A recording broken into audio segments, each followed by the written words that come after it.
This audio presentation of The Higher Power You Can Use, the Master Course of Instruction textbook by Murdo MacDonald Bayne is brought to you by audioenlightenment.com. Copyright 2015, all rights reserved. Introduction. I feel it a great honor to be the bearer of this message to the world, but I do not claim any special privilege, nor do I claim any spiritual quality that makes me any different from my fellow man. For many years I have been an earnest worker and a student of the inner teaching, healing the sick and teaching what I knew of the truth all over the world, and I have met with a very large measure of success. For this I alone was not wholly responsible, as I now know, having been spiritually helped and guided throughout all these years of probation. It was not until one night when a mysterious visitor appeared to me that I knew what my real mission was. He spoke these words, "I have been with you a long time, but you knew it not. But now the time has come for me to make yourself known to me.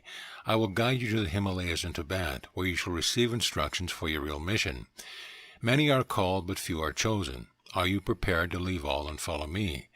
Fear not, for the world will rejoice. The message you will bear will take away the confusion from the minds of the people, and those who will hear you are my people. I will be by your side, and your strength shall not fail. For whom God has chosen, he shall sustain."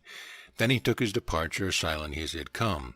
From that time on I was directed step by step to the great Himalayas in Tibet, and there in the hidden recesses of the majestic snow-clad mountains, where the atmosphere is so clear and the vibrations so pure that heavens open onto the earth, in that glorious state where heaven and earth are as one, I was instructed what to do and where to go.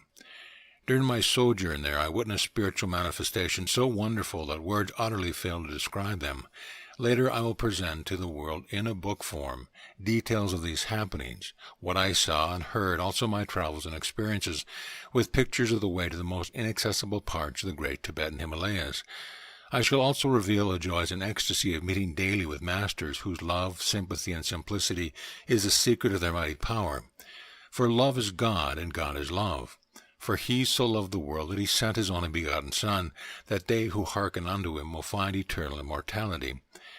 When the soul is ready, the masters appear, and those who are ready will hear and know the master's voice, proclaiming all nations one nation, all people one people, all life one life. One tree with many branches, but the same life in all, one in all and all in one. I myself make no claim. I am just a voice in the wilderness calling to the sons and daughters of God to hearken unto the truth. For this I was told I was born. Love and peace be with you. Murdo MacDonald Bayne. Lesson 1. The Master's Course on the Higher Power You Can Use.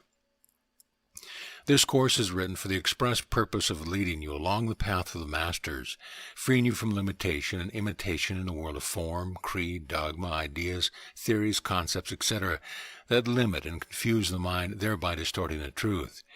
You cannot discern or understand unless the mind is free and unlimited, for it is the natural intelligence that opens the way to the understanding of life. You cannot perceive the truth because it is beyond your perception. What you perceive is only in your imagination, an idea, a sensation, an image, whereas truth is none of these.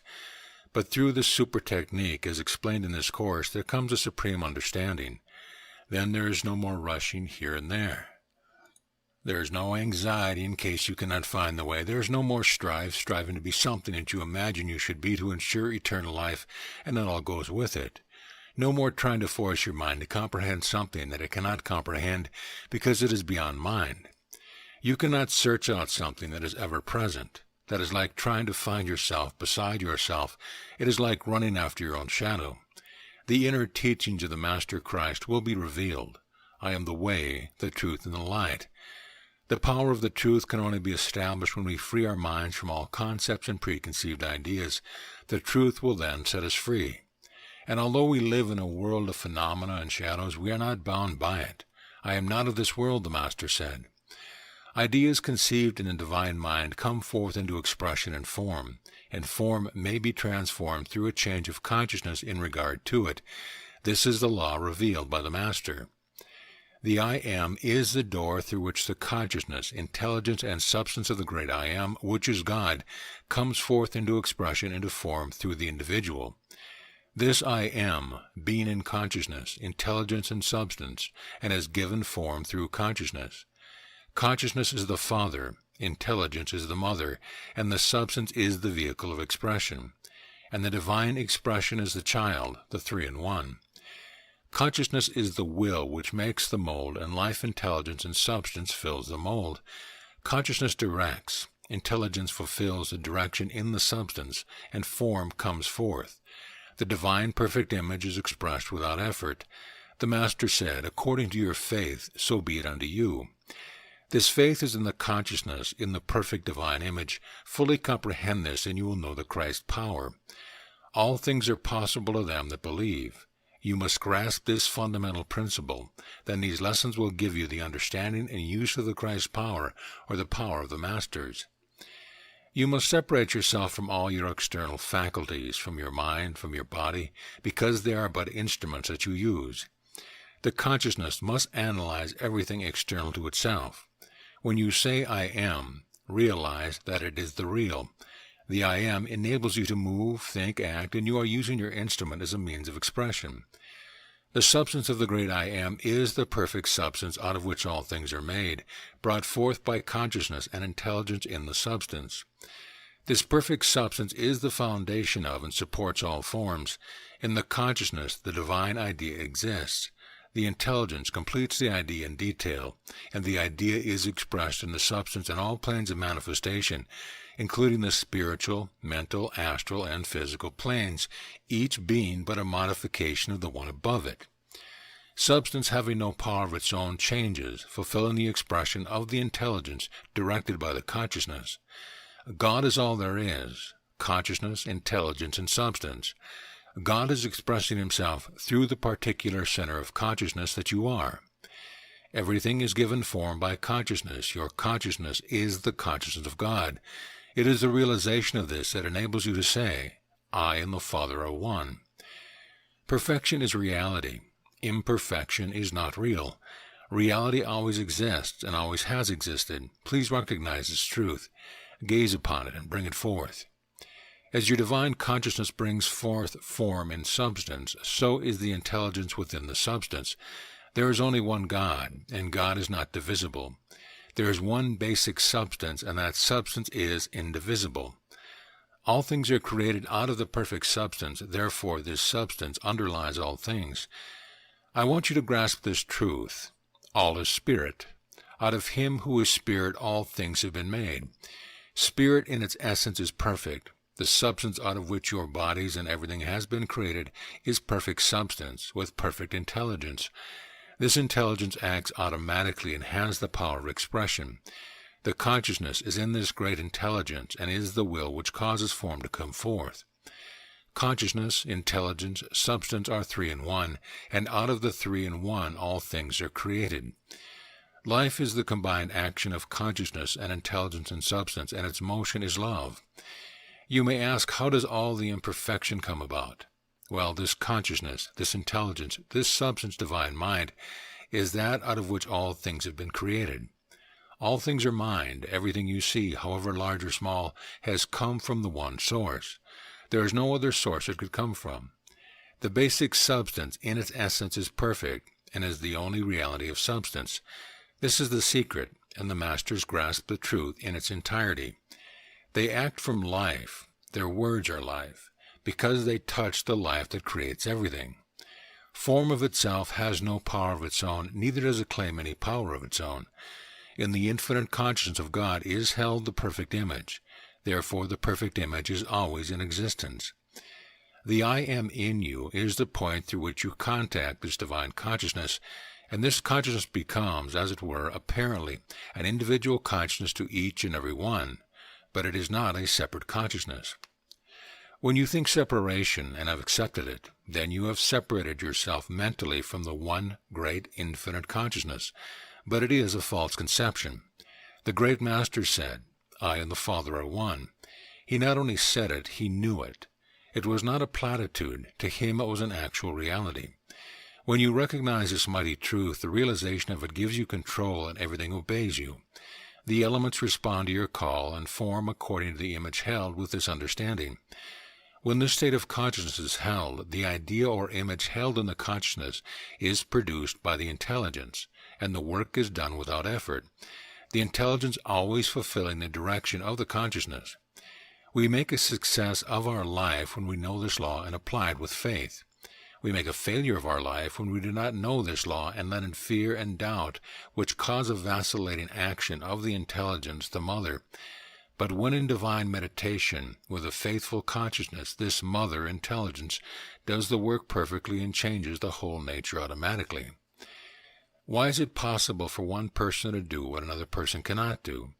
Because the one realizes and recognizes it possible and the other does not.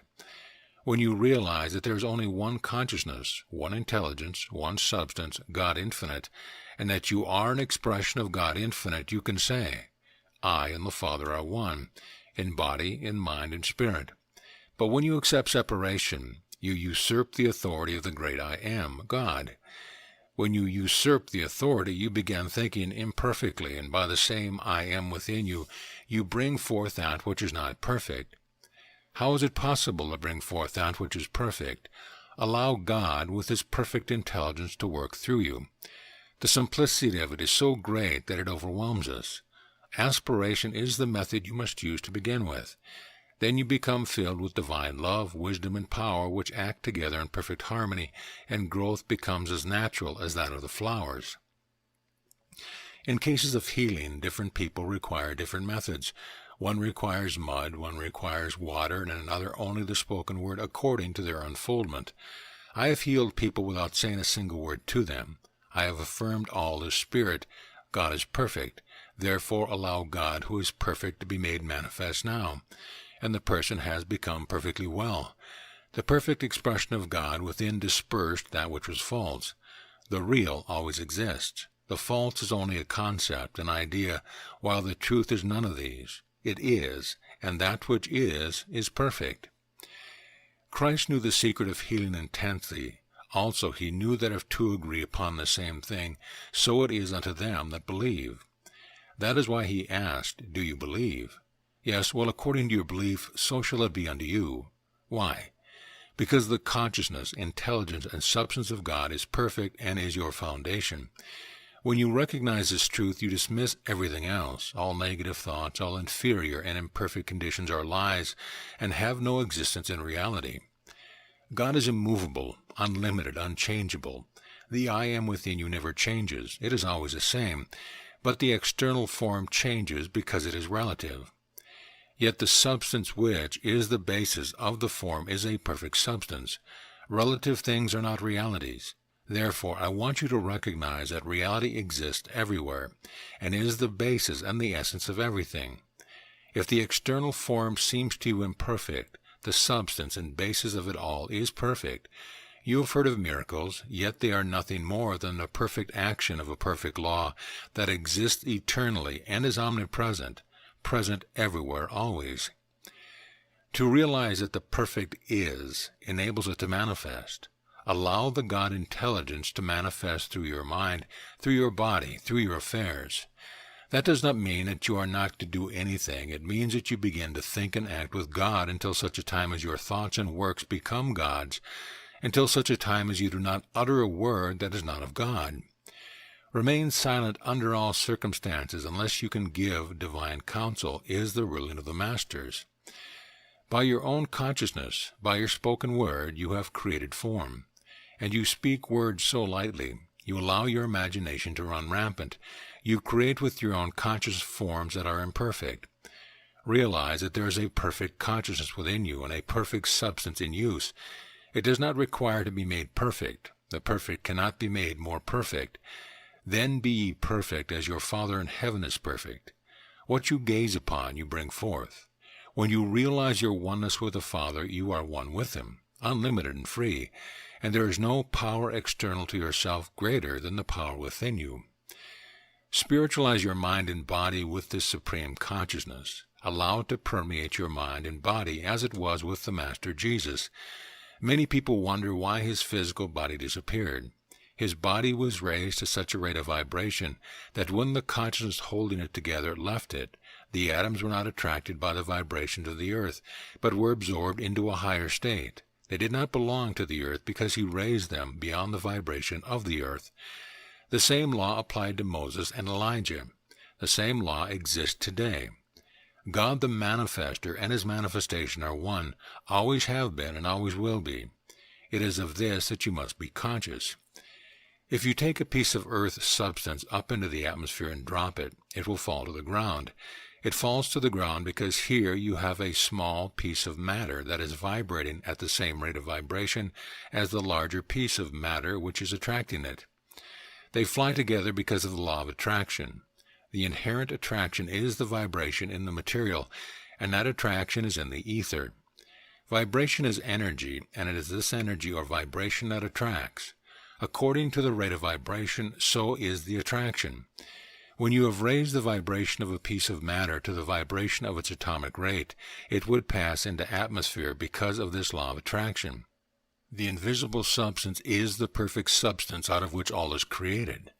Christ raised his body to that rate, hence Christ's body is our body, his spirit our spirit, and his life our life, which is all God's, all in all. Christ manifested his God power as we can do if we believe as he did. This is the law. This is how the body of the Master disappeared. And when he met his disciples afterwards, he did not meet them in the physical garment, but in the resurrection body. He passed through the doors and appeared to them. As he raised his physical body to its atomic state, so he could attract by the power of his will atoms of ether, reduce the vibration, and the physical appeared. Matter is ether modified. There is soon coming a period when certain laws will be in operation which will supersede the existing laws. Although these laws have always existed, man has not raised his consciousness sufficiently to contact them. When Christ went up the mount, Moses and Elijah visited him and told him what was forthcoming. Similar things happen today, and during my visit to the Himalayas I spoke to many of the great intelligences because there the opportunities and facilities exist. Even in the West I have had wonderful experience. Since my sojourn with the Masters of the East, I am convinced more than ever of the truth of Christ's teachings, but few can read them with understanding, even those who profess him. There is the invisible influence which you always directing you. You will find that you will get a better understanding by trusting it. The world may be affected by wars, storms, and earthquakes, but that is not to say it will not end in good. Some people say that civilization shall be destroyed. That is not so. A civilization shall arise, and the truth will be made known to mankind. The physical form of many may be destroyed, but not the consciousness, nor the substance, nor the resurrection body, for they will be intact. This is what the Master showed. The you, the real you, is the eternal reality, the manifester in the manifestation. Just as the resurrection body was visible to the disciples, so shall the resurrection body be visible to the forthcoming civilization. And the so-called dead who are living will mingle with the so-called living who are dead. Why are they dead? They are dead to the truth that life exists eternally, that consciousness exists forever. They are dead to themselves, but it is a false concept and has no foundation in truth. I am the father of Abraham, Isaac, and Jacob. I am the father of the living, not the dead. Jesus made this so plain to his disciples, and it is the same today as it was yesterday, and will be the same tomorrow. As the evolutionary process of the great human family progresses, so the various senses that are at present dormant will come to life. When this body is more spiritualized, the I am, which is the consciousness in the substance, will bring them forth. For they are already there. Spirit is all. Then you will see the so-called dead. Some scientists would like you to believe that the universe is running down like a clock. Who wound it up? They have started at the wrong end. Perpetual motion has always existed. God is perpetual motion. Has everything a beginning? Everything relative has a beginning, but the reality never had a beginning.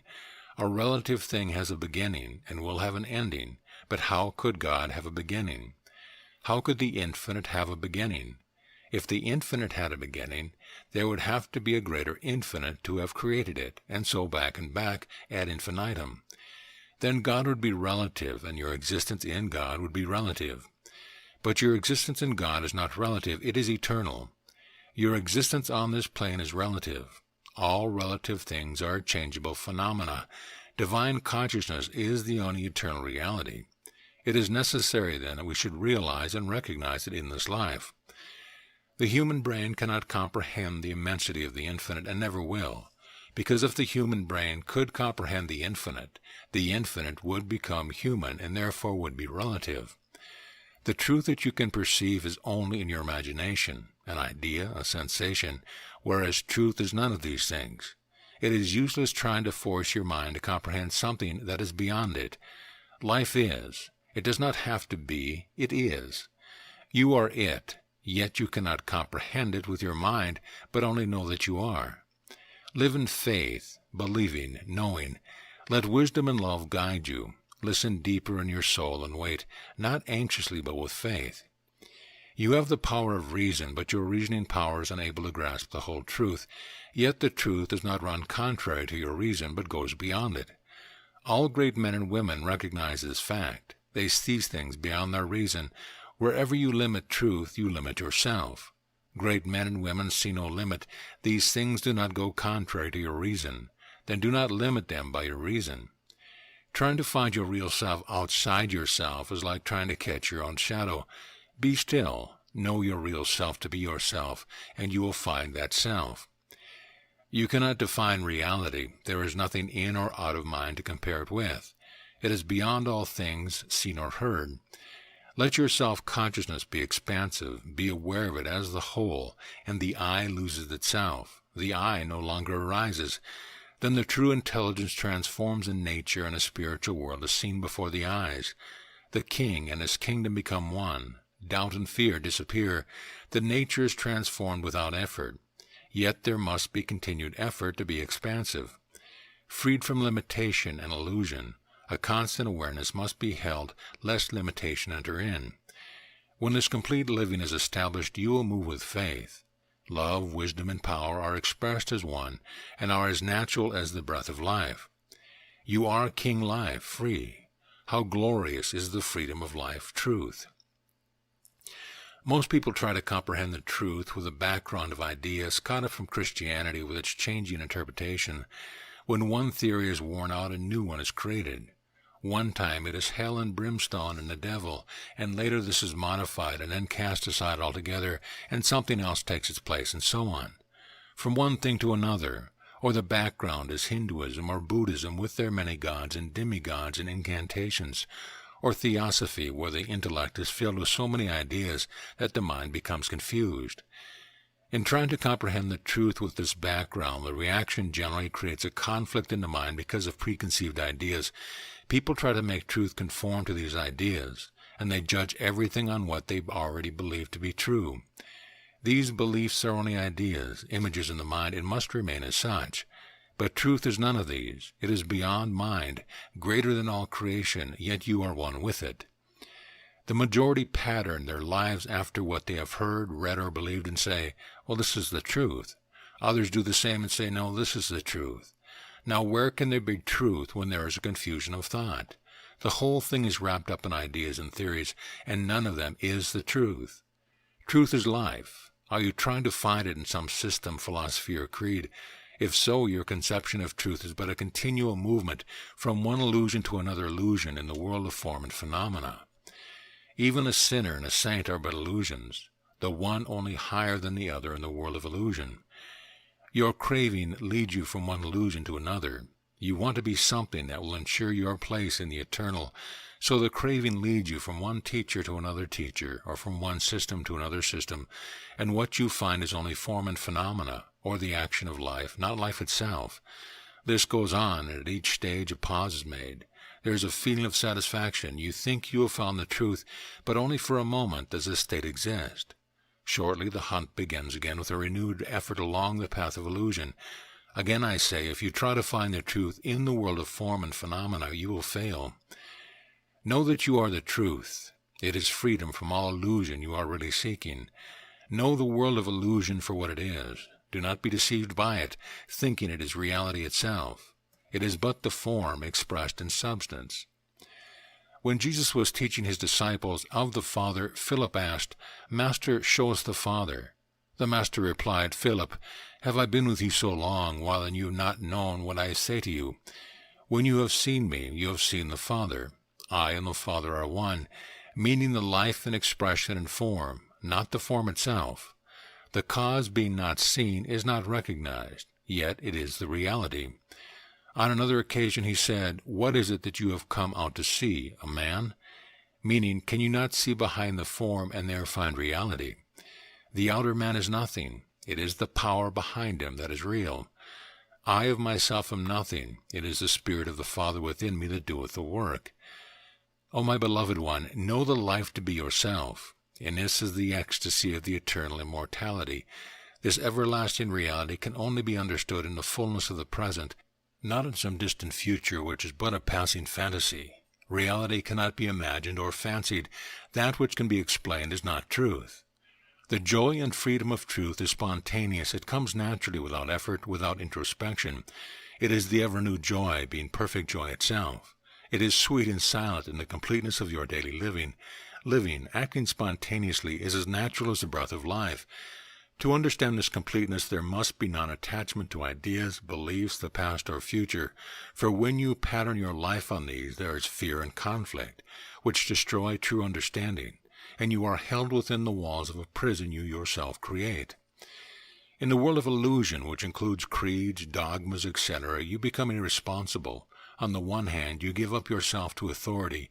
You lose your individuality. You allow others to do your thinking for you spiritually. And on the other hand, you become like a wild beast fighting for your welfare and existence. To know reality, you must be entirely free in mind and heart from all authority, limitation, and imitation, from all cravings, both spiritual and material. You must strip yourself naked spiritually, mentally, and materially. Empty your mind and heart. If you look into them, you will find inherited theories of right and wrong, what is spiritual and what is not spiritual. The heart may be so filled with religion that there is no room for love, and the mind so filled with theories that there is no room for truth. Truth is. It does not have to be. What is necessary is an effort to keep the mind and heart free so that truth and love can manifest. They do when we free ourselves from concepts, theories, cravings, imitation, limitation. The truth, life, is free and natural, and manifests itself without our personal effort. Consciousness and intelligence coordinating are one in life, which organizes the substance, and according to the image held in the consciousness, so is the form created. Life itself, being perfect in itself, is expressing itself. When we realize our oneness with the Father consciousness, intelligence and substance, the manifester and the manifestation become one. One is real, while the other is relative and changeable, but every change is dominated by a perfect love. The perfect will be established by its own power when we allow love to dominate every act, word, and thought, with our minds free for the complete expansion of ourselves in God. How inadequate are words in expressing the eternal reality of glorious life. Live it fully and freely. Then you will know it. Lesson 2. Spirit is all, and form is constantly being expressed from spirit. That which is brought forth from spirit is spirit. Man does not walk by sight, but walks by faith. If you do not believe you can walk, you will not walk. The realization of this should bring home to you the truth of unless you believe, that one great fundamental principle. The conscious reality in the infinite mind of God is man. You, the Son of Man, the Son of God. God is the consciousness within you. God is the one consciousness permeating the whole of humanity, and you are the eternal concept held in the infinite mind. It is a realization of this consciousness in each individual that must be established. As the consciousness in each individual being is a concept in the infinite mind, and is held in that mind, it is therefore the perfect idea. We have been perfectly conceived and are always held in the perfect mind of God as perfect beings. When certain people pass beyond the physical plane and enter into the next plane of consciousness, they may still suffer from the conditions under which they labored while in the physical body. But that is not a reality. It is only a concept that is held in the mind. When the healing power of the truth of their true existence becomes known, the false concept disappears, and the resurrection body which took on the pattern they held in their mind now takes on its perfect form. The idea of age belongs to the physical plane. But when the being gets an understanding of eternal youth and the consciousness of God within, then the resurrection body returns to a perfectly formed, youthful body grown to maturity. Even the loss of a limb or other members have no permanent effect on the resurrection body. We are born again when we realize and recognize that we are one with the Father, and He has already conceived us. We must not bring forth untrue expression. This is what the majority of people are doing every day by their thoughts, words, and actions. Even the word as in kind is an untrue expression. Do you know what a word really means? Do you know that sound has color and form, that every form has a color and sound, that every audible sound has an invisible color, every visible color an inaudible sound? Even our thoughts have form, color, and sound. You have formed the outer expression, but the inner also exists. Realize what your thoughts, words, and actions mean. When you understand the power of expression and know the truth, your knowledge adds power to your word and thought. The I Am creates in the invisible world by the voice and by the thought. Even in the silence we create sound, form, and color. When we bring forth untrue expressions, the beings of the form is perfect, God, consciousness, intelligence, and substance. It is not the being that you have to change, but the form that the being has assumed. For consciousness creates form, and you have assumed a particular form which is untrue. Christ revealed this law so many times in His ministry of healing and teaching by removing false beliefs held in the conscience of man. Still mind, be still, let God within you speak. I am that I am. Still the mind and allow the perfect concept to be brought forth by God within. Still the personal mind. I am God. Be still, I am God within. You then blend the greater with the smaller, and the outer becomes inner, and the inner becomes outer, both blended together. God is all there is, visible and invisible, and we are one with Him. It is our belief in separation from Him that causes sin, poverty, sickness, and death. Realize that heaven is a perfect state of consciousness, and that hell is the reverse. Be ye perfect as your Father in heaven is perfect. Therefore hell does not exist in reality. It only exists as a false concept in the mind of man, and you have it here if you accept it. God created all, filling the world with light. Let there be light is the spoken word of life. Because divine consciousness exists in life and can express itself in any degree. You can never comprehend your own consciousness because as soon as you try to grasp it, it recedes further away from you, and what you are seeing is something external to yourself, and so it is to eternity. So it is with the highest, even the greatest archangels and artificers in the universe. God controls them through consciousness. Their consciousness is the molding force to things external to themselves. Yet while endeavoring to fathom their consciousness, it further recedes, and so it is with you. But by constant contemplation and aspiration you find peace, bliss, and ever-new joy in that consciousness. When you completely realize as consciousness you are free, no longer controlled by external relative things or affected by them. This is the realization of the true ecstasy of life. Some have said God created His universe so that He could learn more and gain more power. How can the infinite learn more when He is omniscient? He does not need any more power because He is omnipotent. His intelligence is the intelligence in all things. The why of God we cannot question. That is beyond our comprehension. But the how of God we can grasp by understanding. The universe is unbounded. Universe is within an unbounded universe. There is no space or time. Time, 1,000,000 years is but the twinkling of an eye. How can there be time in eternity? We see the light of a star, we measure the distance, we find that the star is 100 million light years distant from the earth. What does this mean? It means this, that the light you see, traveling at the rate of 186,000 miles per second, left that star 100 million years ago, and yet it is the twinkling of an eye. But that light could not reach us unless there were something to convey it. Sound and light are conveyed in a similar manner. You could not hear a sound unless there were something to convey it. What is it that conveys this light and sound? It is ether. Ether fills all space. Therefore it is ether that conveys light. The earth is modified ether. Ether is the basis of all matter and the substance from which all forms are built.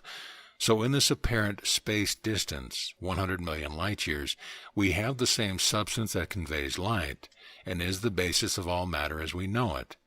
And this is nothing more than modified ether as proved by modern science. What we see, hear, and feel is but action and reaction in the world of expression. We find ourselves reacting to the action of life, yet this is not life itself.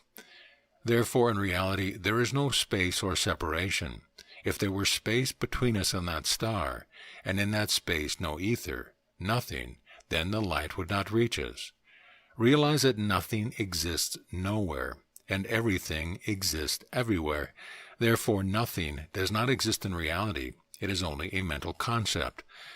I want you to realize what a mental concept really means. It is an idea or image which you have produced in your mind. It may be true, and yet it may not be true. When we begin to analyze our concepts, we find that many have crystallized and set because we believe them to be true. And then we find ourselves supporting our ideas and concepts by argument, sometimes of a violent nature. The concept or idea we are supporting may have no foundation in truth itself, but when fresh knowledge is brought to bear upon it, it may change. But thousands have lost their lives, many murdered or slain in cold blood, because of crystallized concept held immovable in the minds of many people. The secret of growth and understanding is to have a flexible mind, so that we can receive new knowledge and discard old worn-out concepts that are hindering the progress of humanity. In our present plane of consciousness, we react to our immediate surroundings through our physical senses. I will endeavor to show you the different planes, the smallness of the earth plane on which we are functioning, and the immensity of the outer planes. I hope the following diagram will give you meaning I wish to convey.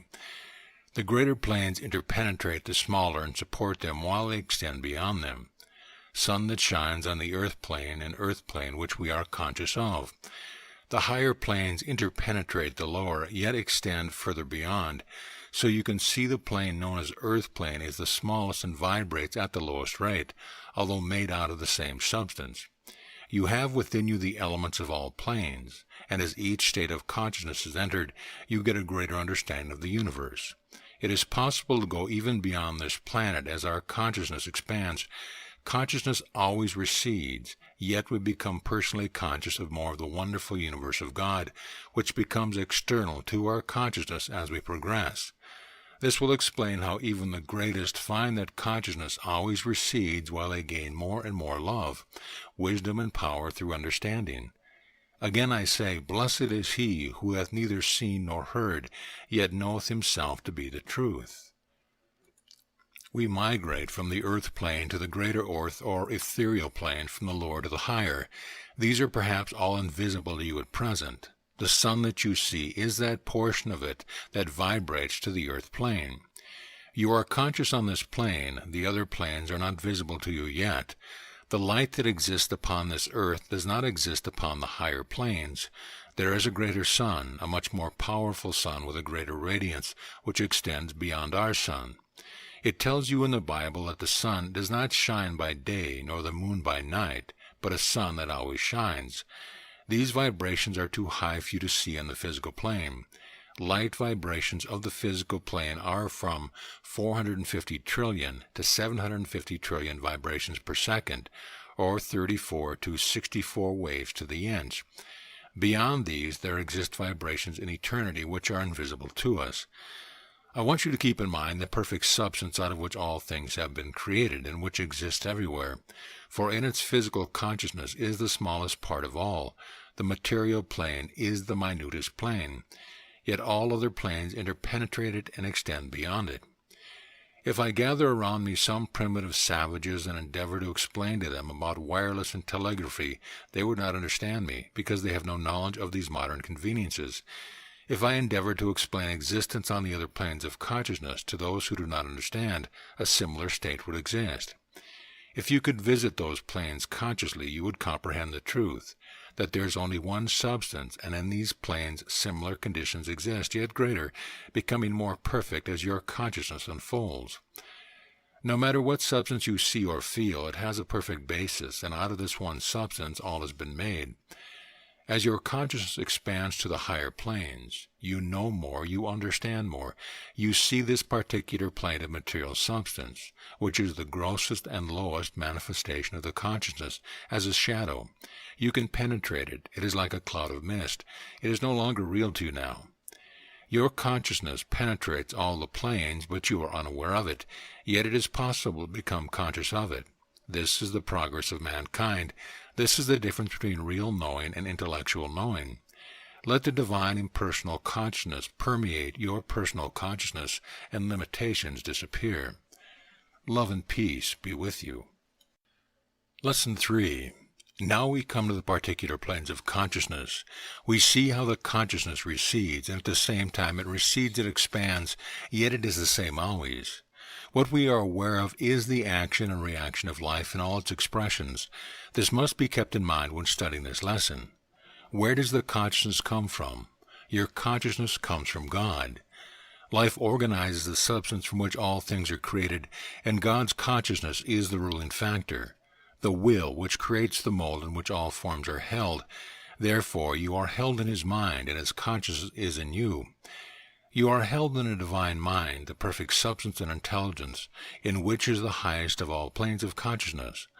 Although you now are personally functioning in this particular plane of consciousness, the earth plane or material plane, everything you see, hear, and feel are just vibrations corresponding to this plane. Beyond that, you do not perceive because your senses are not attuned to the higher rates of vibration. Therefore, the light that you see is the lesser light which vibrates from 450 trillion to 750 trillion vibrations per second. The sounds you hear vibrate from 30,000 to 32,000 vibrations per second. Consequently, your present conscious reactions are very limited. Yet every reaction makes a definite impression on your mind, which interpenetrates all the planes of manifestation. All your experiences are registered in your mind. Your brain is just the instrument. Your mind interpenetrates your brain. You have within all the different planes of consciousness, although you are not aware of them. Your mind penetrates them all and records all the reactions. Yet your consciousness goes beyond all creation into the realm of truth. The first and second planes are known as the psychic planes or astral world. You will not stay long in these planes because they are nearest the earth and belong to those people who are known as earthy people, who live materialistic lives and are weighed down by these vibrations. They have no knowledge of the truth, and until they do, their consciousness does not expand. Number 1 plane is the underworld of the psychic plane. Those who sojourn here are those from the underworld of the earth plane. How do they overcome these conditions? The only way is by the purifying fire. What is the purifying fire? It is remorse, burning remorse that exists in the mind of the individual with the desire to do better. Then the consciousness is able to expand to number 2 plane. They are now conscious of greater reactions. They are not dead as though they were, for they are consciously reacting to something, as you do now, a knowing of being alive. But this is not life. These are only reactions to certain stimuli. The expected oblivion has not yet arrived and never will, for the consciousness is in life and always recedes. Some are conscious that a change has taken place, some think they are dreaming, and others act as if they still existed on the earth plane. They are still trapped because they do not know nor understand. Their consciousness does not expand, and so they are held in the prison they have already created for themselves. The longer the time wasted upon the earth in materialistic ideas of a low nature, the longer the time they must spend on those unpleasant planes. This gives them time for reflection. There is weeping and wailing and gnashing of teeth. It is a matter of development, a matter of expansion of consciousness. And it is this I want you to recognize now. You must grasp the truth. Otherwise, your consciousness cannot expand beyond limitation, imitation, creeds, dogmas, even philosophies. The truth shall set you free. Living every moment of life fully, spontaneously, that is the freedom of truth. In number 2 plane, we find people leading a similar life to that they led on earth. In this plane, all the different dogmas and creeds exist. They still find separation because their consciousness has not yet expanded to the fatherhood of God and the brotherhood of man. You will pass through these 2 planes because you have grasped what truth is and lived it. This day you shall be with me in paradise. We find some of the bishops, parsons, priests, etc. on the second plane. They think they have found their heaven because dogma and creed, which are separation, are the height of their ambition. Consequently, they are narrow and have no expansion of consciousness. But this is not the case with all. Many are truly great souls. Although they keep within the bounds of the church, their knowledge goes beyond it. Yet still they are bound. Even if the chain is golden, it binds just the same. Those living in the planes beyond, planes of consciousness, not places, wear clothes and do things similar to yourselves. The clothes you wear are but a modified form of the one substance. All forms are brought forth by consciousness, and therefore consciousness creates form on all planes, out of the one substance. Teachers come from the higher planes to the lower planes to teach. The desire to advance, to expand their consciousness, is created in the minds of those on lower planes, so that they are gradually lifted into a higher realm of consciousness and gain a greater number of reactions. Their consciousness becomes more expansive, so they reach the first mental plane, or plane number 3. The first mental plane of consciousness is known as paradise. The 2 thieves on the cross were of different types. One was a thief because he stole a loaf of bread to feed his children, and the other a thief, robber, murderer, who would kill for the sake of what he could get. You are not known by your outer garment, but by your inner garments. Vibrations are emanating from you all the time. A beautiful rose color, tinged in blue and gold, was seen emanating from one man, and from the other man, murky, dark red with dark green and black circles.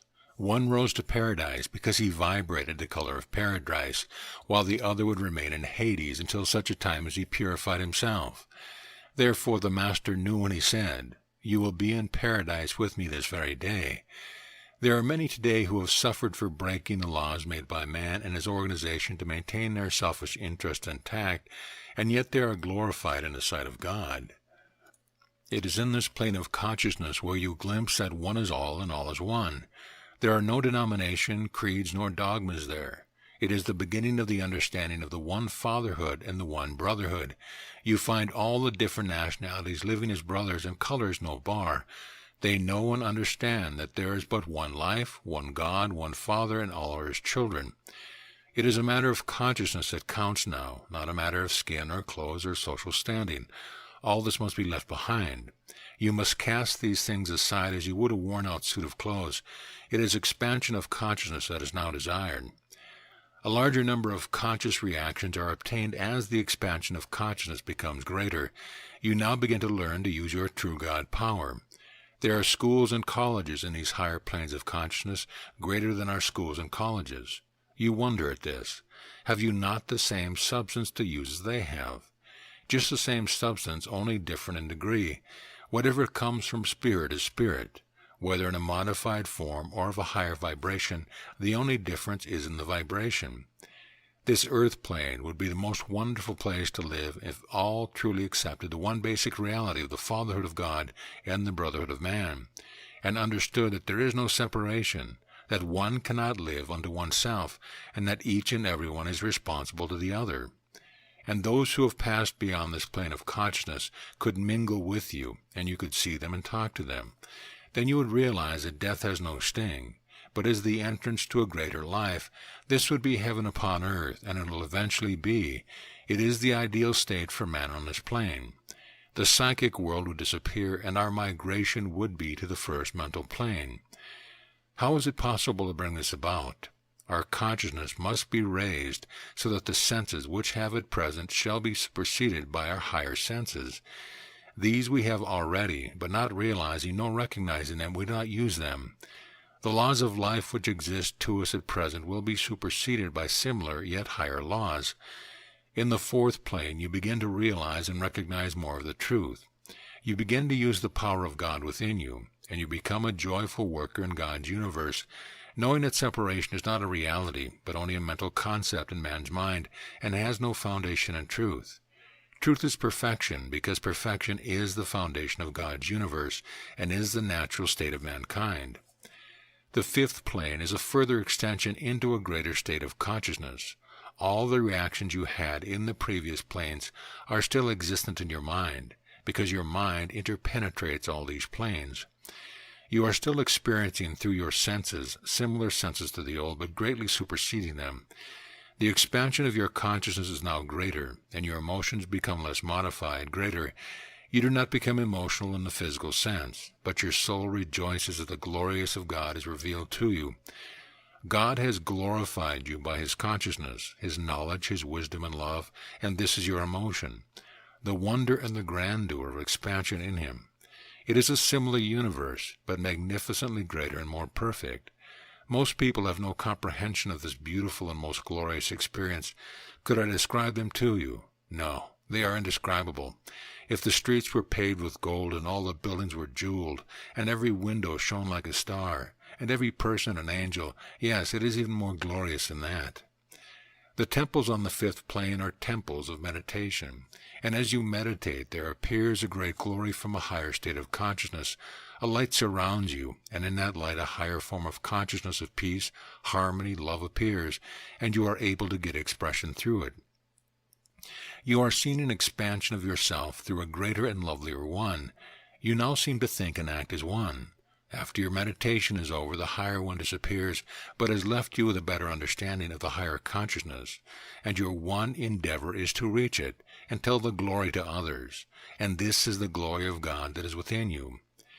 As you progress further into the higher state, your consciousness now in the sixth plane, you are able to understand more of God, more of His glory, more of His universe. Your consciousness becomes more expansive. Most glorious of all temples are here, and you have the opportunity of further meditation and further experience. I see, the soul says. I see, and reaches the glory of the consciousness of the Christ, which permeates the whole of humanity, because Christ is God's, and God's is Christ's. You are joint heirs in God's perfect universe. God the manifester and His manifestation are one, yet God is greater than His manifestation. The one is eternal, while the other is transient. The outer changes, while the inner remains the same always, and it is the same on all planes. You are still you. These outer garments and the body of flesh pass away. They are only a means to an end, instruments through which we express ourselves. The consciousness of God is being expressed from within, and form is transformed through consciousness. In a previous lesson you were told that the physical body of the Master was dispersed into the ether. Why did it disperse? Because the atomic weight of the body was raised above the rate of the earth's vibration, and in the darkness of the tomb the dematerialization of the body took place, but the resurrection body still remained intact. The physical body dispersed into the ether, into the body of all bodies, the great body. So shall the resurrection body also disperse into the more purified plane of substance. And just as the resurrection body disperses into its plane of substance, so will your mind, in which you hold all your experiences, dissolve into its plane of substance, for you no longer need them. And then you will know all, because you will become one with the divine, not separate, but the same consciousness of the same love, wisdom, and power. You will be able to say, I see, in reality, from perfection you have come, to perfection you shall return. Peace be with you. Lesson 4. For an understanding of the control of form and phenomena through action and reaction, I must now explain to you about concentration and breathing.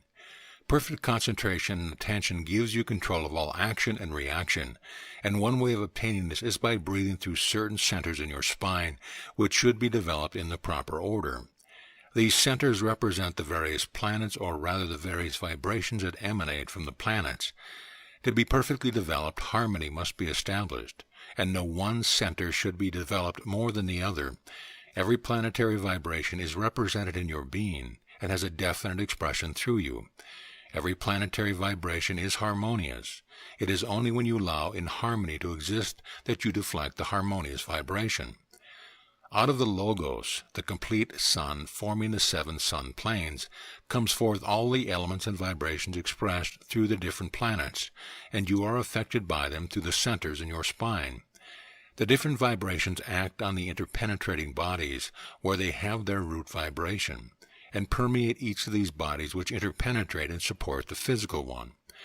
The divine consciousness is the controlling power, and harmonizes and controls all the vibrations through the Mother, the divine intelligence. The most important center is situated in the dome of the head. The next in importance is situated in the forehead, the next in the back of the head, and so on down the spine. These centers must be carefully developed in rotation, commencing at the bottom of the spine and working upwards to the top of the head. Each center represents a different vibration, and each has its own color as represented in the spectrum, commencing with red at the bottom of the spine and ending with white at the top of the head, where all the colors merge into one. The 7 colors in rotation are red, orange, yellow, green, blue, mauve, white. They represent the 7 centers, representing the 7 bodies, which represent the 7 planes of consciousness. Even the highest plane of substance you have within you, although at present you are not aware of it. Through these centers you have an affinity to every part of the universe, including the supreme consciousness of God, Om, through Christ the Lord within. Ether, air, fire, water, and earth make up the 5 elements, and the Father and Mother, which are the positive and negative interpenetrating them all, make up the 7 principal underlying all matter. In each planet, the vibration of one of the elements predominates, and the individual is affected according to the position the planets are in. These vibrations merge, pass, and oppose each other as the planets move around the sun, and as the Earth comes in contact with the different combinations, so are we affected according to the predominating element in us. But there need not be any inharmonious conditions. It is when we are out of harmony that we fail to control these vibrations. There must be harmonized and balanced within us by our own spiritual power. Thus we control the forces of the universe within our own body.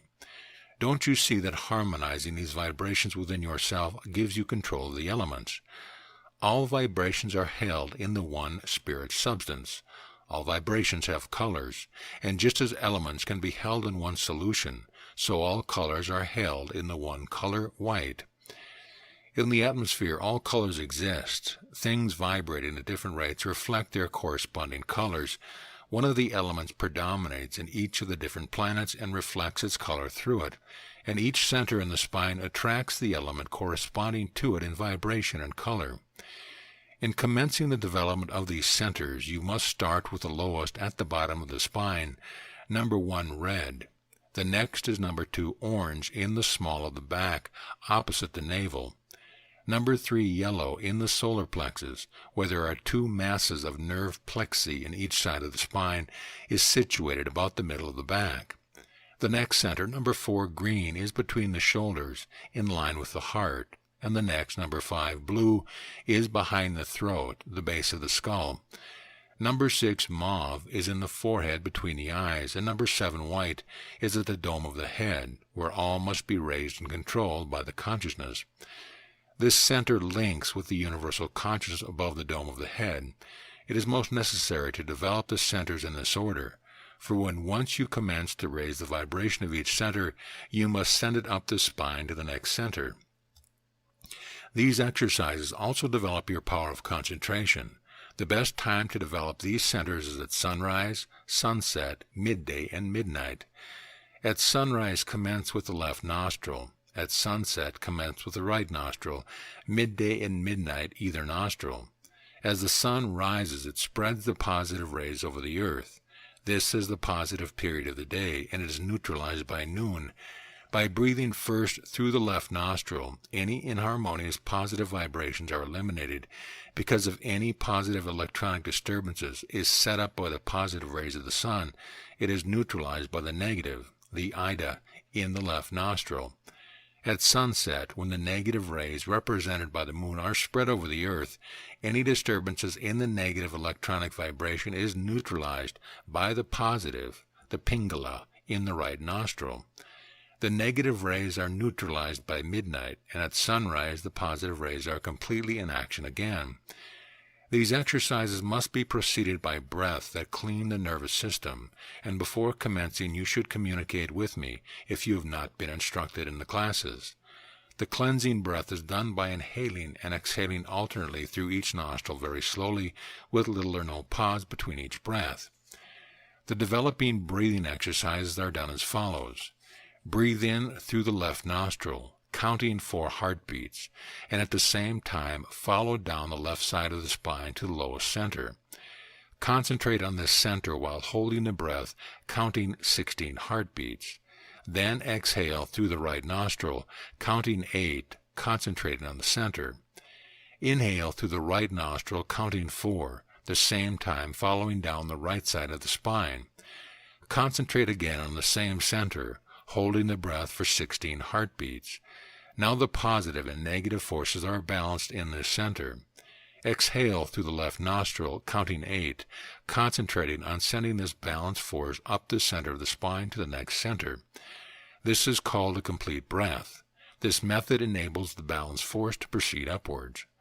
Continue as before with the left nostril, taking the complete breath through each center, moving upwards till the balance force reaches the seventh center in the dome of the head. Now inhale through the left nostril for 4 heartbeats, carrying the breath down the left side of the spine to the lowest center. While holding the breath for 16 heartbeats, raise this force up the spine from center to center, counting 1 at the lowest center, raising it to the second center on 2, the third center on 3, and so on. At 7, the force reaches the dome of the head. Hold it there till you have counted 16. Exhale through the right nostril for 8 heartbeats, concentrating on the center. Do a similar breath, inhaling through the right nostril and moving upwards from center to center as before, concentrating on the dome of the head again until the 16 heartbeats are complete. Now all the forces are neutralized and balanced and are under the control and command of your will. You now exhale through the left nostril, counting 8 at the same time, opening up the 1,000-petal lotus in the dome of the head to meet the Christ principle or divine intelligence, which is situated in the center above your head. Breathe naturally now and inhale, counting 7, concentrating on absorbing the Christ power or mother principle through the 1,000-petal lotus. Holding the breath for 7 heartbeats, you should be fully conscious of the divine life pouring into you, realizing and recognizing your oneness with it, Father, Mother, Child. Then exhale, counting 7, and feel the Mother or Christ principle charging your whole being. Do this breath 3 times, when you will be filled with tremendous power. The spine must be held erect while doing this exercise. A special posture is necessary, and those desiring to develop themselves must first learn to control their thoughts. Sit quietly in a straight-back chair and watch your thoughts carefully. Check all negative or destructive thoughts. Concentrate on Om. In this state, with your buttocks firm and your spine straight, you may commence. But do not do more than 1 complete set of breath to begin with. Later you may do 2 or more. When you can control these forces, you can control the elements as well. You have the power within you to accomplish what you will. These balanced forces pass up the center of the spine through what is called the Shushuma, which terminates in the dome of the head, where all power is concentrated under the conscious will. This center in the dome of the head is known as the 1,000-petal lotus, which opens to the rays of the infinite intelligence. Behind the right nostril is the Pingala, which picks up the positive electronic force and carries it down the right side of the spine. Behind the left nostril is the Ida, which carries the negative electronic force down the left side of the spine. These forces are balanced in the particular center being developed and proceed up the Sushumna. These nerves are not visible, nor are they known to the anatomist, yet without them you could not live in the body. It is important that you should never allow this balanced force to go downward, but always raise it upward. Some people unknowingly develop the Kundalini, and not knowing how to control the released energy, find themselves in difficulties. Tremendous energies are released through these centers, and they must be raised up and spiritualized. Your power of concentration now becomes a power indeed, with all this energy under your will. This is the great secret of the Masters. If you wish, you may commence using this power constructively in your work, etc. I use it mostly in teaching and healing and dispersing inharmonious conditions. You have no idea of the power that is within you until you unfold it. This is the power the Masters use. These mysteries were guarded secrets and were only revealed to a few. If you practice every morning at sunrise and every evening at sunset, I will guarantee that in 1 year, provided you work properly and have the right thoughts in your mind, you will be able to do many things that at present you could not believe possible. By this method, you may be able to visit the higher planes. It is the secret of gaining knowledge while still living in the physical body. This instruction is generally given under the personal supervision of a master, being a quicker way to get results. By deep spiritual contemplation, opening up to the infinite intelligence, the Mother or Christ consciousness above the head, the same results can be obtained, and it is sometimes much the better way for the majority of the people. Meditation and divine reasoning fortify faith, which is the key to all things. Supreme understanding of the truth comes when we absolutely realize and recognize our oneness with the Father. Then the mother does the work unhindered, and the nature is transformed without effort. Yet an effort to sustain this state is necessary in the world of form and limitation. I want to impress upon you to be guarded against giving this knowledge out indiscriminately, as it could be the means of doing much harm by destructive action. The same power can be used for evil ends. When working without a master, you must remember never to hold an evil nor a depressed thought, as you are liable to set these vibrations in motion and injure yourself and others. You must hold peace, harmony, and love in your mind. It is spiritual development that you must seek, not control of the forces. Otherwise, you'll be chained to them, and release becomes more difficult. The path of the great masters is detachment from all phenomena and desire. Only by so doing can absolute control of all phenomena and desire be obtained. This is hard for those in the West to do, because their development is through expression. Nevertheless, we must detach ourselves from the external world and see it for what it is, not a reality in itself, nor having any power of its own. See it as a means to an end, be controlled and used as a good sculptor would use his tools to fashion his work to completeness. The tool has no real value except in the hands of the experienced craftsman. These two prayers you should repeat earnestly, the first one before you commence each practice, and the second one after you have completed it. It takes only a few minutes, but these few minutes make all the difference between success and failure. Loving Father, this is thy holy temple. Make it a perfect dwelling place from which radiates thy love, wisdom, and power to all thy children. Glorify me with thy great healing power, thy inspired wisdom and divine love, that I may glorify thee. Open my eyes and my ears, that I may see and hear, and my mind that I may receive, so that I may become a better and more perfect instrument for thy great and glorious work. Thy will be done on earth as it is in heaven. After you have finished, you will say this: Thou great, loving essence of all goodness, whose child I am, strengthen me in knowledge and show me more clearly the way. I love thee for thy tenderness to me. I trust thee utterly and feel thee near me always. I am safe in thy hands and know thou shalt guide me aright. Then picture the Christ just above your head and endeavor to draw the Christ into you to purify your whole being. Do not say these prayers parrot fashion. Make every word live in you. You will then learn what your words really do.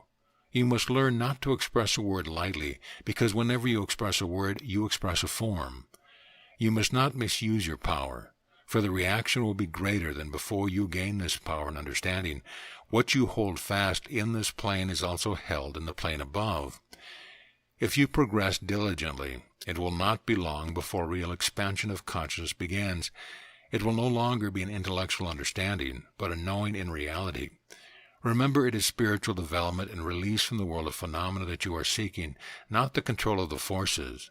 This control comes as a natural sequence when you find your true consciousness. When you actually know where your consciousness is, all is possible to you. It is not an intellectual knowing, but a knowing in reality, where all the phenomenal world is objectified to you, even the spiritual world of phenomena. But all this is only a means to an end, not the end itself.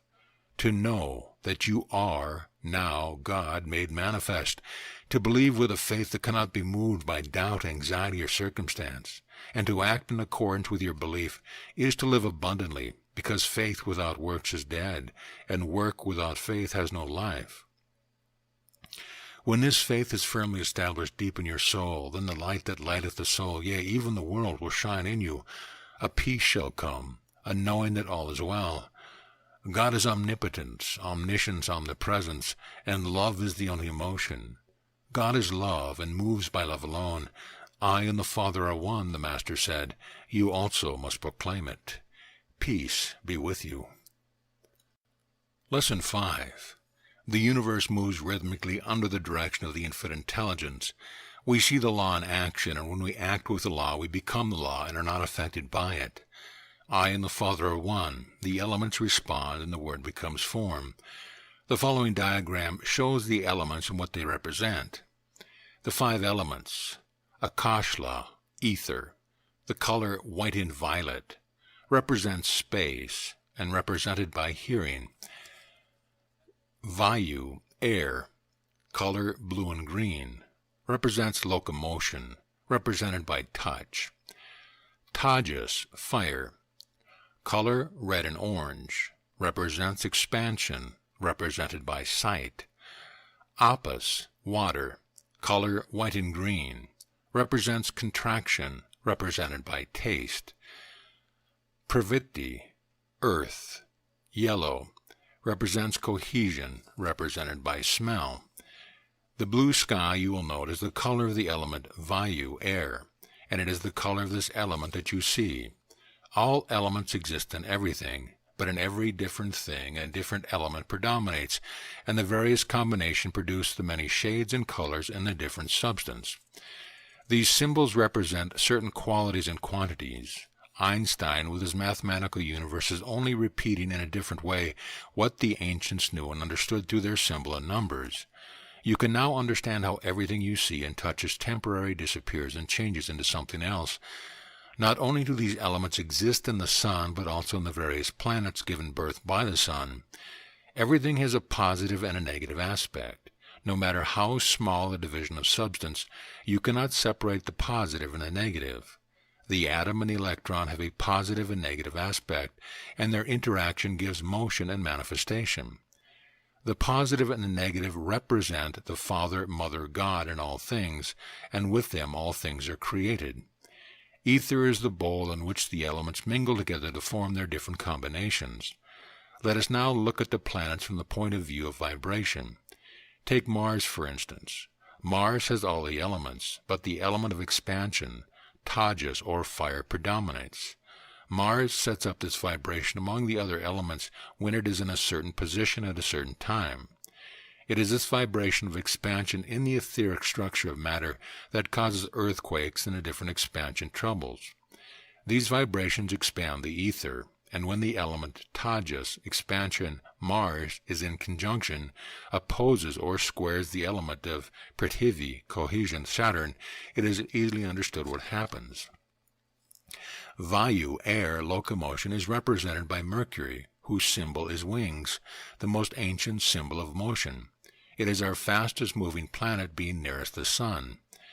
Tajas and Vayu in conjunction, squaring or opposing, cause lightning, storms, etc., expansion in the air.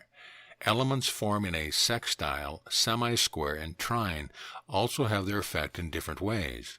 It is easy to understand the cause and effects when we understand the elements. The moon controls water and the tides. In it predominates that particular element which affects our earth, and in fact every human being, enormously the elements of Apis, water, contraction. Neptune also possesses this element, but its nature is more ethereal and dominates the invisible aspect. The 5 elements make up every organ and part of your body. They are held to their particular task by the Father-Mother principle, which unites them in their action and reaction. This is automatic in nature, but can be deflected by inharmonious vibrations set up by ourselves. The foregoing symbol below shows all the elements in one. The dotted circle represents the ether, the bowl in which they are all mixed. The circle represents the motion in the ether, air. The triangles, expansion, fire. The half-moon, contraction, water. And the diamond, cohesion, earth. The cross represents the positive and negative in and through all of them. Ancient lore, 25,000 years ago in the ancient Gobi Desert, a great civilization existed. They were so very advanced in their knowledge that they were able to communicate with each other on the very highest planes of consciousness. They had no churches, but they had temples.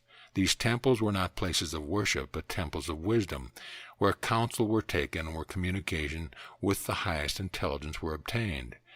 Everyone worked in perfect harmony because the truth was known to them, and all contributed to the whole. There was no poverty or unhappiness. Everything was as perfect so far as we can imagine could be upon the material plane. After a time, dissension set in, and certain groups were formed.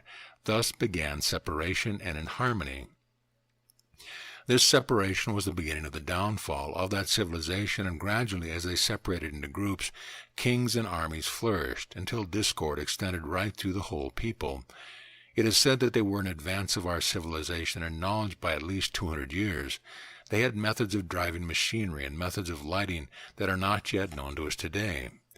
They also had means of locomotion far in advance of our methods. They were able to use the natural forces, but as separation set in, this information and knowledge faded away. The central council dispersed, and communication with the higher planes was then impossible. This was the downfall of that civilization. The masters of the East still hold many of their secrets. If it were not for selfishness, think of what would be ours today. Yet separation at least was enabled us to understand imperfection, has enabled us to understand the falseness of separation and what it brings in its train: wars, pestilent disease. It brings all the inharmonious conditions that exist among mankind today. The elements are harmonious, but we can destroy this harmony by our inharmonious conditions, thoughts, and emotions. We create a distortion in the elements and upset the perfect balance. Thus civilization brings upon itself troubles and difficulties. God has never brought destruction upon anyone. It is our work to harmonize the elements by keeping harmony within ourselves. We are becoming tired of separation, of those conditions we have created by our own inharmonious vibrations. Deep down we are beginning to feel the pinch. They say that certain dictators are now under the vibration of Mars, under the vibration of expansion, and are dominated by the element Tajas, being born when these vibrations were dominant. Although they all have the other elements within them, the element of fire expansion is predominant, and immediately Mars comes into a certain position, it sets in operation these particular vibrations. Dictators could be really great men if they would but harness these vibrations and direct them into their proper constructive channels. How can one control the elements? I have already given you the secret. By harmonizing the various elements in your own being through the form of breathing I have explained in the previous lesson, or by keeping your mind and body in perfect harmony, by not allowing even an inharmonious thought to exist, by aspiring to the highest spiritual science, so that love, wisdom, and power develop in their proper proportion to guide one's own destiny and the destiny of others. Lesson 6. It is excellent to have an ideal and live it. When you hold to your ideal, you grow into the ideal until it becomes manifest. But when ideals are limited or outgrown, they become a hindrance and prevent growth. Have an ideal, but know the processes that will enable you to reach the very highest of your ideals. The most necessary ideal is the ideal of a perfect substance and intelligence, the ideal of a perfect consciousness, the ideal of a perfect universe, the ideal of a perfect life. Keep this deep in your soul always, because it is your foundation. Then any other ideal that you may have will not be limited, nor a hindrance to you, but will be an ideal within an ideal, as it were, and supported by it. Before you can have activity in the physical plane, you must have activity in this superphysical plane. Before that activity becomes a material fact, it must first be a mental fact. Everything exists in the superphysical before it manifests itself in the physical. There are different theories on evolution, some of them purely material and incomplete, therefore we cannot rely on them. The highest teaching comes from the spiritual world. It is divinely interpreted and is not merely man's imagining perceived through his physical sense. God created everything. Of him all things were made. God held in his infinite mind a being, Lord of the earth, in which his consciousness manifested. This being ordained certain working qualities and limits to the three artificer principles. So the artificer principle of the mineral world was created, and under it and through it all mineral activity took place, but its work was limited to that sphere. So also was created a higher artificer principle through which all vegetation was created, and another still higher through which all animals were created, yet these also were limited. The substance in its essence was now conditioned through these artificer principles. This was prepared the plane in which the divine children would be born. These beings came forth from the Logos, having the consciousness of the infinite within them. Thus God breathed into man the breath of his life, and he becomes a living soul, not limited, but with divine consciousness and free will to choose. The mineral cannot raise itself up, but must be raised by the vegetable. Likewise, the vegetable must be raised by the animal, and the animal-conditioned substance is spiritualized by the divine inhabitants. Thus the substance returns to its original state of perfection, free of all conditions. Your work is threefold. You raise the conditioned substance, you gain your experience by doing so, and you gain your self-consciousness by the reaction to these experiences in the world of matter. This self-consciousness must be expansive, merging into the whole from which it arose. The personal becomes the impersonal. I and the Father becomes one consciously. You are born of the Father, Mother God, Spirit, incarnated in the physical garment, which has in it all the animal instincts and the power to propagate, to bring forth spirits in the same garb. You are created in God's own image. You are held in His consciousness, and it is the consciousness of God that is in you. You could not talk of the God power unless it were in you. The animal is not conscious of this God power because it is limited, but you are not limited. You are a spirit clothed in a body, and your work now is to obtain knowledge of the laws by reacting to them, and so gain experience and self-consciousness. When you violate the laws, you bring forth imperfection, but this gives you a knowledge and understanding of the opposite, perfection. You are conscious of yourself, self-conscious, because you are reacting to things external to yourself. They exist to you and are held as concepts in your mind, and this gives you a feeling of separation. Without a feeling of separation, you could have no knowledge of unity, and without knowing imperfection, you could have no knowledge of perfection. But the perfection of reality cannot be perceived by man's mind, for when you perceive something, you have perceived what it is. You cannot perceive the reality because it is beyond your perception. What we perceive in our imagination is not perception of reality, only an idea of it, but to know that it is self-satisfying and complete. It is, I am that I am. I and the Father are one. When you take in food, you raise it in vibration. It is spiritualized by contact with your spiritual power and passes into the atmosphere through your aura. It is the same substance that was taken from the ground, only you raised its vibration and dispersed it into the atmosphere. Just as you take the substance of this particular plane into yourself and raise it, so do those living in the invisible planes take this raised substance and raise it to a higher state. And as it is absorbed into the progressive planes, it is raised higher and higher until it passes back into the perfect substance from which it came. You will progress from the state of consciousness to a higher and higher state, until you eventually reach the highest vibration of substance, consciousness in God, where separation does not exist. From perfection you have come, and to perfection you will return. Keep the ideal in your mind always of the perfect consciousness, perfect intelligence, perfect substance, and perfect life.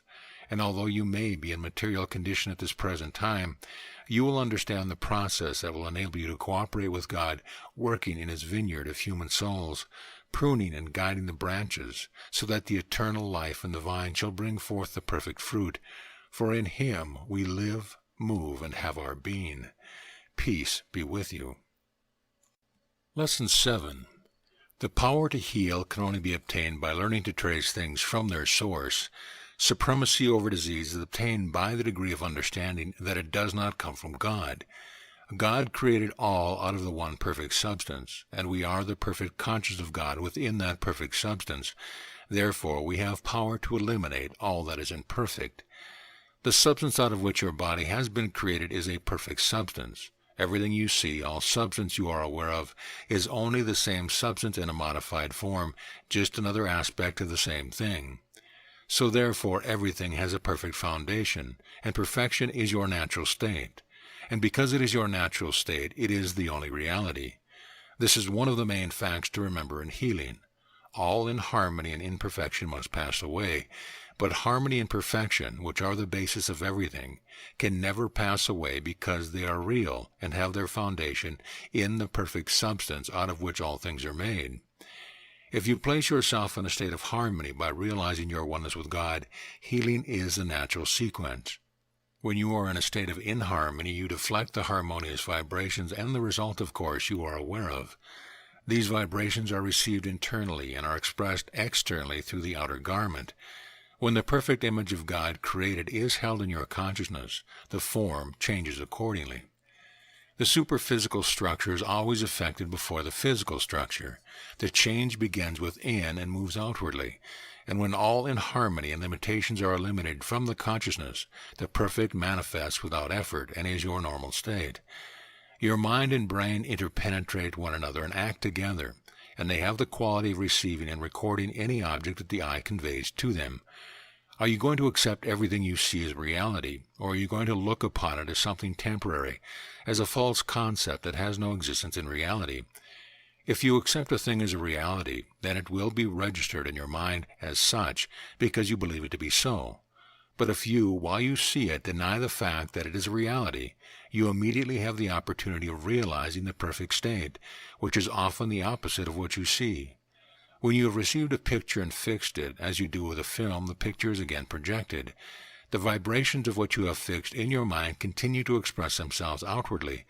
It may be a false concept, but you may have received and registered a false condition, which is reflected in your own outer structure, because you allowed it to manifest. But that is not to say that God created it. The perfect mind does not hold any imperfect things. It holds no imperfection whatsoever. Do you realize that? How could the perfect hold any imperfection?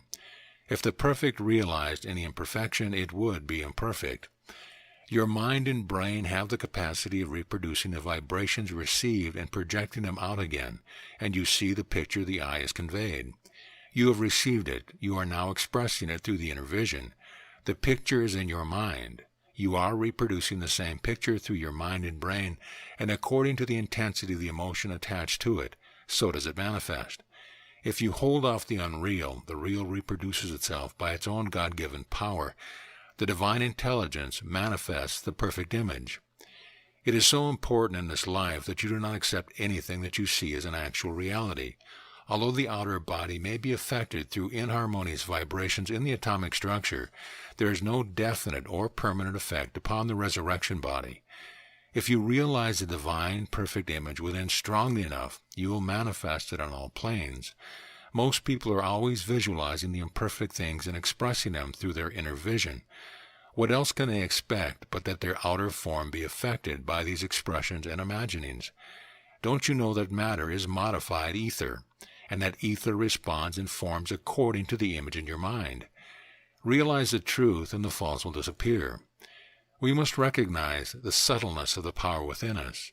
It brings forth what we often do not want, but always what we think deeply.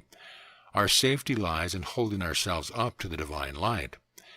The power of the Spirit harmonizes all the vibration and reproduces the perfect, so that we can project ourselves again. This time, through the inner vision, the perfect picture held by the divine consciousness. The camera receives and records on the film the vibrations of the objects that you photograph. You must fix the impression on the film to make it permanent. Movements and colors of objects we photograph are projected by first fixing them, projecting. It is the same with you in thought, word, and act. Each selective set of brain cells records, fixes, and projects the corresponding vibrations. Realize this mighty truth, that everything is in vibration, and according to the vibration you receive and fix, so will you project. We should constantly recognize this power we have of projecting that which we hold in our mind, a picture. Yes, and we can absolutely project that picture. The masters are able to hold a picture in their mind, and by the power of concentration they can actually reproduce it so that all can see it visibly. We have this power within ourselves if we could but realize it possible. Endeavor every day of your life to reproduce that which is already perfect within you. Refuse to see any imperfect condition. Refuse to receive any imperfect vibration. Every time these vibrations come to you, refuse to accept them. Then the real self will outpicture in your mind the picture of itself. It will not be long before you will control all inharmonious vibrations, transmuting them and reproducing that which is already perfect. This is the highest form of healing. You have the power to change the elements, to change the vibrations in matter. You have dominion over matter when you are able to unfold the perfect idea. Do you think you could do it? Persevere. By the power of your own consciousness, you create that which you hold before it. Every thought tends to outpicture itself. The subconsciousness will create the mold for whatever is held in your imagination, and the image you hold comes forth. People speak of the ills the flesh is heir to, but should rather speak of the ills fancy breeds. In treating by suggestion, it is wrong to make the patient repeat, "My sore foot," or whatever the trouble is getting better and better. Many people get worse. They get the reverse of what they desire because the image of the trouble predominates. When Emile Q found this out, he invented the formula, day by day in every respect I am getting better and better. His patients had to say it 20 times without thinking of anything else while in a relaxed condition. He found this method gave good results. The reason, of course, is that they did not hold the image on the condition, and by creating a word expression, day by day in every respect, I am getting better and better, it took their mind away from their trouble, lifted them out of the inharmonious vibration, and allowed nature to do her work unhindered. Nature always asserts herself when given the chance to do so. Qui was the father of suggestion and one of the most successful men of his time. All kinds of people from all over the world went to him. Qui arranged them in groups. He put new patients into old groups. He took the old patients first, placed them in a suggestible state, spoke to them, and then took the new ones afterwards. Most humans are influenced by suggestion, some more easily than others, and one will follow another. Disease of all kinds were cured by Qui. I am convinced, however, that he did not do it all by suggestion. Qui was a natural healer, and he had a mighty host of invisible beings who helped him in his work. These invisible workers worked upon their groups as they sat in this relaxed and receptive state. Although you see the outside working, you do not see the inside. Qui was an agent of the great invisible spiritual world like most of the other great healers. Nevertheless, suggestion has a wonderful power, and it is necessary that every person who is learning how to heal should thoroughly understand it. It is not the suggestion, but the auto-suggestion that acts. The spirit that is in the individual does the work. Your suggestion should be to affirm and suggest that which is perfect, to blot out the inharmonious vibration. By holding off the false condition, you allow that which is real to be made manifest. It is education that is required. Cures will follow. I have found that the majority of people who have taken my classes have been healed because they have received the necessary understanding. A change for consciousness takes place, and naturally cures follow. For it is the transformation of the ideas into action that counts, not only the accepting of it. I have found in my work that sometimes a patient will go into the suggestive state very easily and may accept what has been said to him, yet no results are obtained. The idea has not been transformed within itself. Why? Because in the subconsciousness there are strong opposing ideas that are preventing the idea you have given him being transformed into action. What is your cure for this? You have to educate him until such a time as to rearrange of the subconsciousness has taken place and the opposing forces are eliminated. How do you educate him? Along the lines of truth. This is the difference between those who use only analysis and suggestion and those who know the truth of reality as well. I have known many practicing suggestive therapeutics who could not understand how they failed to cure in some cases, while other similar cases were easily cured. Yet it is simple to those who understand the great divine law. Suggestion in itself is not always a cure, although it is a great aid and help to the cure. Many who practice hypnotism, mesmerism, and psychoanalysis think they are qualified because they have degrees. As a matter of fact, I have found that many who practice along these lines do not live a sufficiently spiritual life and have no understanding of the great spiritual laws. Therefore, they are not really qualified to do the work of healing because of the invisible influence they may create. Only those with a thorough understanding of spiritual, mental, and natural laws are capable of using this wonderful science. Lesson 8.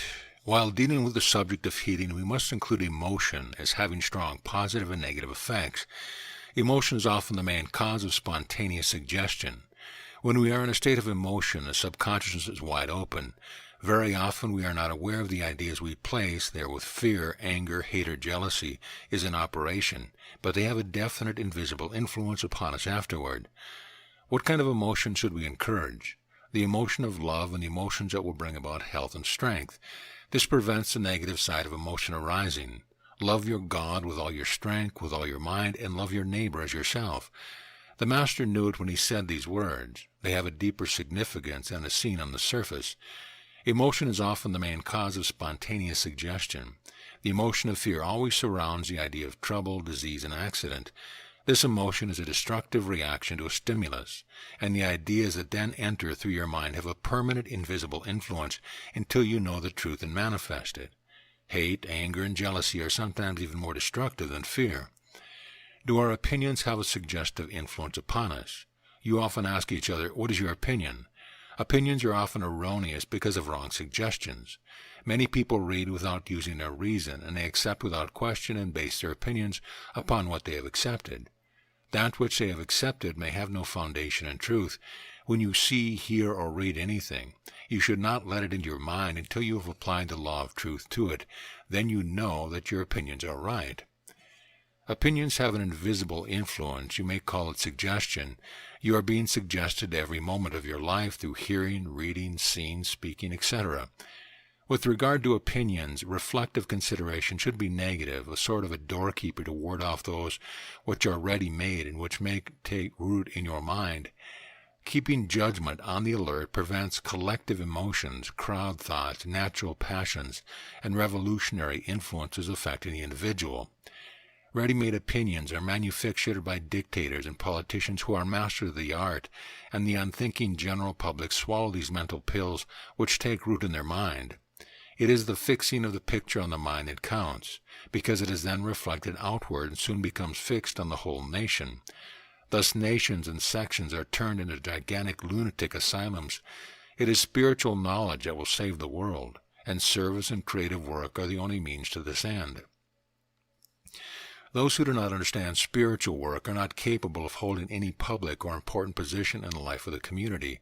If this were the standing rule, and it should be, throughout the whole world in government and organizations, strife, war, poverty, sickness, and misery would soon disappear. Constructive suggestion is necessary in this life and should be practiced regularly to counteract any adverse suggestion. It has a definite invisible influence. It brings your soul into active cooperation, and the work is done without effort. Involuntary effort causes no fatigue, while voluntary effort does. This seems to point to the fact that involuntary effort is the work of the soul, which should be open to the divine light. Perhaps you do not like the particular task you are doing. This has a definite reaction upon you. Allow your soul to manifest in your work. Let every conscious act be tinged with an involuntary effort, so that the divine light will be made manifest through everything you do. The great secret of success and happiness is to work with a keen interest, endeavoring to do perfect work even under adverse conditions. Be happy in your doing is the motto. Let us now see the action ideas have upon us. An idea accepted by the mind causes certain cells in the brain to become active. Acceptance is the first process, and activity and transformation is the second. The mind controls the brain. The brain is the instrument through which physical contact is made, and through the cells of the brain a definite effect is created upon the corresponding parts of the body, thus causing action there according to the intensity of the active idea or thought in the mind. The mind substance interpenetrates the brain substance, and by the process of ideas, impulses are created in the cell structure of the brain by your mind, activated by the idea, and a certain amount of energy is released in a particular area of your body through the nervous system. Mind interpenetrates matter and controls it. The cell structure, matter, is mind in a negative phase, while the mental principle acting to the brain is of a positive phase, and changes the tissue structure of the former. It is the life that is the active principle, not the brain nor the nervous system, as they have no power of their own, being only instruments which should convey the life energy without interruption to every part of the body. In healing, your mind should be clear in regard to what is taking place. Hold the perfect ideal, because it is the beginning and the end. Nevertheless, you should see the process that takes place. If you can visualize the perfect foundation and see the process and method of change taking place, then your battle is more than half over. Knowledge is faith fortified. The superconscious and the subconscious are familiar with all the details of our physical and mental organism, and it is by this means that the realizing of the proposed end is attained. It is only through the proper understanding of universal science, which includes natural laws, mental science, and spiritual realities allied together in one harmonious whole, that the student gets a complete view of the structure of man and the universe from all aspects. God's laws are perfect laws. When you violate them, you suffer. You have not injured the law, you have injured yourself. It is my endeavor to make you mentally conscious of spiritual realities with a complete knowledge of physical, mental, and spiritual laws. Harmony is the foundation of your being, and perfect relaxation enables this harmonious condition to be made manifest. When in this state is the time to repeat your mantram. The saying that Qui invented was, day by day in every respect, I am getting better and better. Under strict analysis, this is not correct, because the I am and the me are different.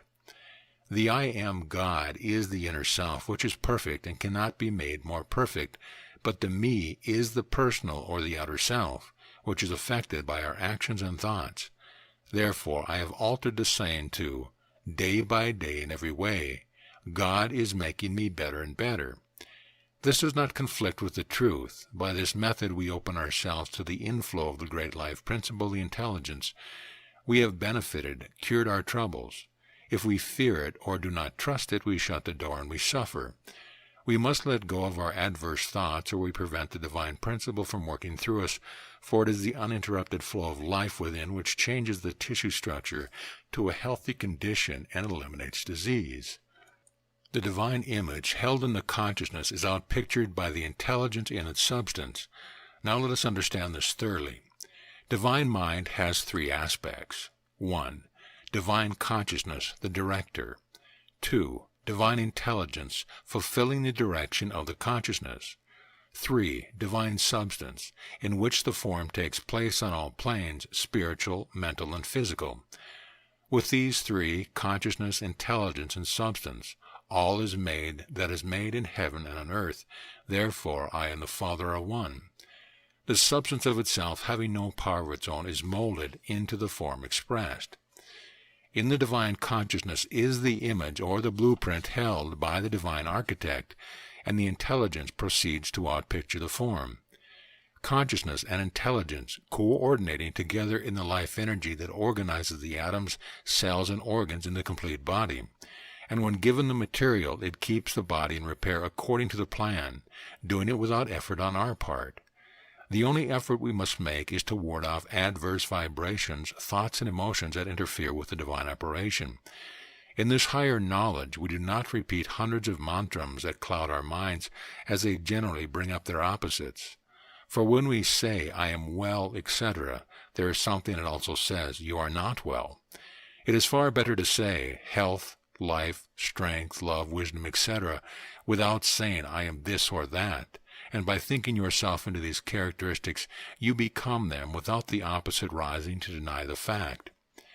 In reality, of course, we are perfect, but most of us are lost in the world of form and illusion and have lost sight of the reality. We find our way back again much easier when we create no opposition. This was brought home to me very vividly when I visited a dying man. He was trying to hold on to this world by repeating mantrams, and what little strength he had was being used up with his futile effort. I asked him, what are you trying to do? He said, I want to live. I replied, well, stop saying those mantrams and breathe easily and deeply. Breath is life. Had he started to breathe, he lost his fear, and he breathed himself back to life again. Had he kept on with his mantrams, he would have surely passed on to the next plane. I had another very vivid experience with mantrams when a lady well advanced in New Thought became very ill. She said, I have said everything I can remember. What more can I say? I am getting weaker and weaker. I said, be still and let God do the work. He brought you into this world and knows how to keep you here. If you want to remain here, ask him, then be content in faith and breathe deeply. Mantrams cannot save you, only life can, and life responds to faith in life. She also got out of her deathbed. In a few days she was perfectly well. There are many more similar cases, but space prohibits the details. These are not miracles, but the responses to the law of life. O life, glorious life, how I love you. This is the song to sing. Sing it joyfully, and you will be well. I am the life, the Father, and I are one. The action of life is a chemical reaction in substance which blends atoms of matter, molecules, and cells, and manifests itself in the form of a body. A continual animation of a numberless number of reactions is kept up. This is not life itself, but one of its actions. It is only when we unlock the mysteries and power which are stored up in the mental kingdom of God that we find the glorious principle of life itself. Yet although we may enter the light, we cannot touch the flame. We must remember that every mental state has a corresponding physical state. Change of mind means change of body. Sorrow causes tears. Fear causes the body to tremble. Elevate your mind to a state of hope by spiritual understanding. Hope leads to faith, and faith to expectancy. Christ said, "Whatsoever you desire when you pray, believe you have received it and you shall have it." This is faith objectified, for faith is continuous constructive thought. We will learn that heaven is in the mind, for thoughts make us miserable or happy. The kingdom of heaven is within. The divine flame is the all-embracing power, and faith brings this power into action. The Master said, "According to your faith, so be it unto you. Thy faith had made thee whole." If there is no faith, there is less chance of a cure. When healing, have faith. Know that God's power within both yourself and the sufferer. Have confidence that healing will be accomplished. Strong belief has a powerful influence. Make the sufferer believe he will be cured, and he will be cured. Paul said, "Faith is the substance of things hoped for, the evidence of things not seen." Mind is the only substance underlying all things. Things are thoughts objectified in faith, which is constructive thought, is the means by which they are materialized. Faith is the evidence of things not seen. Faith will produce that which at the moment is not visible, not objectified. Suggestion proves that thoughts can be objectified on the body.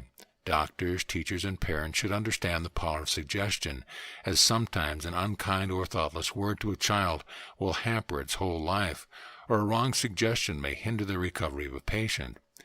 When one knows the law of autosuggestion, one can protect oneself, while those who do not know the law fall prey to the dangers around them. You ask, what is a thought? A thought is really an image projected from the mind into the surrounding ether. Your thoughts or images become clothed with a dense form of ether vapor attracted by the vibration set into motion.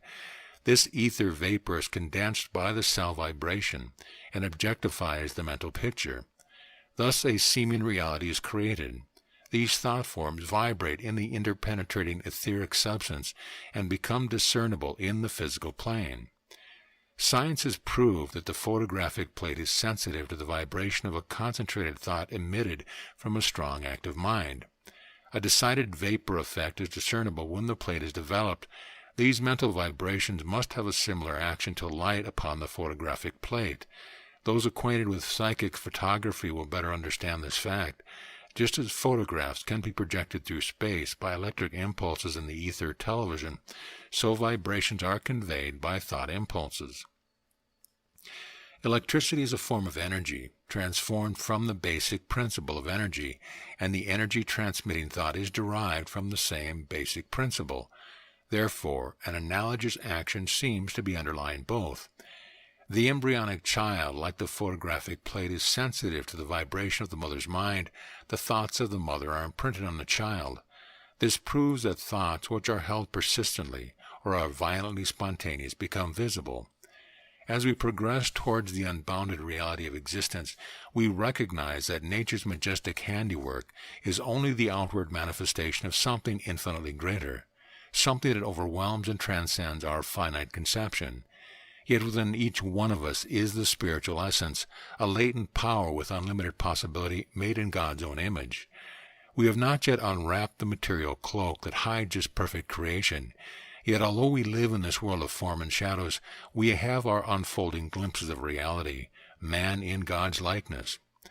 The creative will underlies all life's manifestation, including the mineral and vegetable kingdoms, and it acts independently of brains. It controls all life and body functions in animal and man. This mighty force is directed by our divine consciousness. The force called mental power is the principle of the creative will, directed by a faithful consciousness. Herein lies the secret and the mystery of mental power and the key to mental healing. This universal power can be used by man, learn to understand and acquire its laws. Divine imagination, faith, and action are the keys. If you can grasp this mighty secret, you will be able to use your mind with a power and understanding never experienced before. Those who have passed into the higher state of consciousness are aware of and use this mighty power.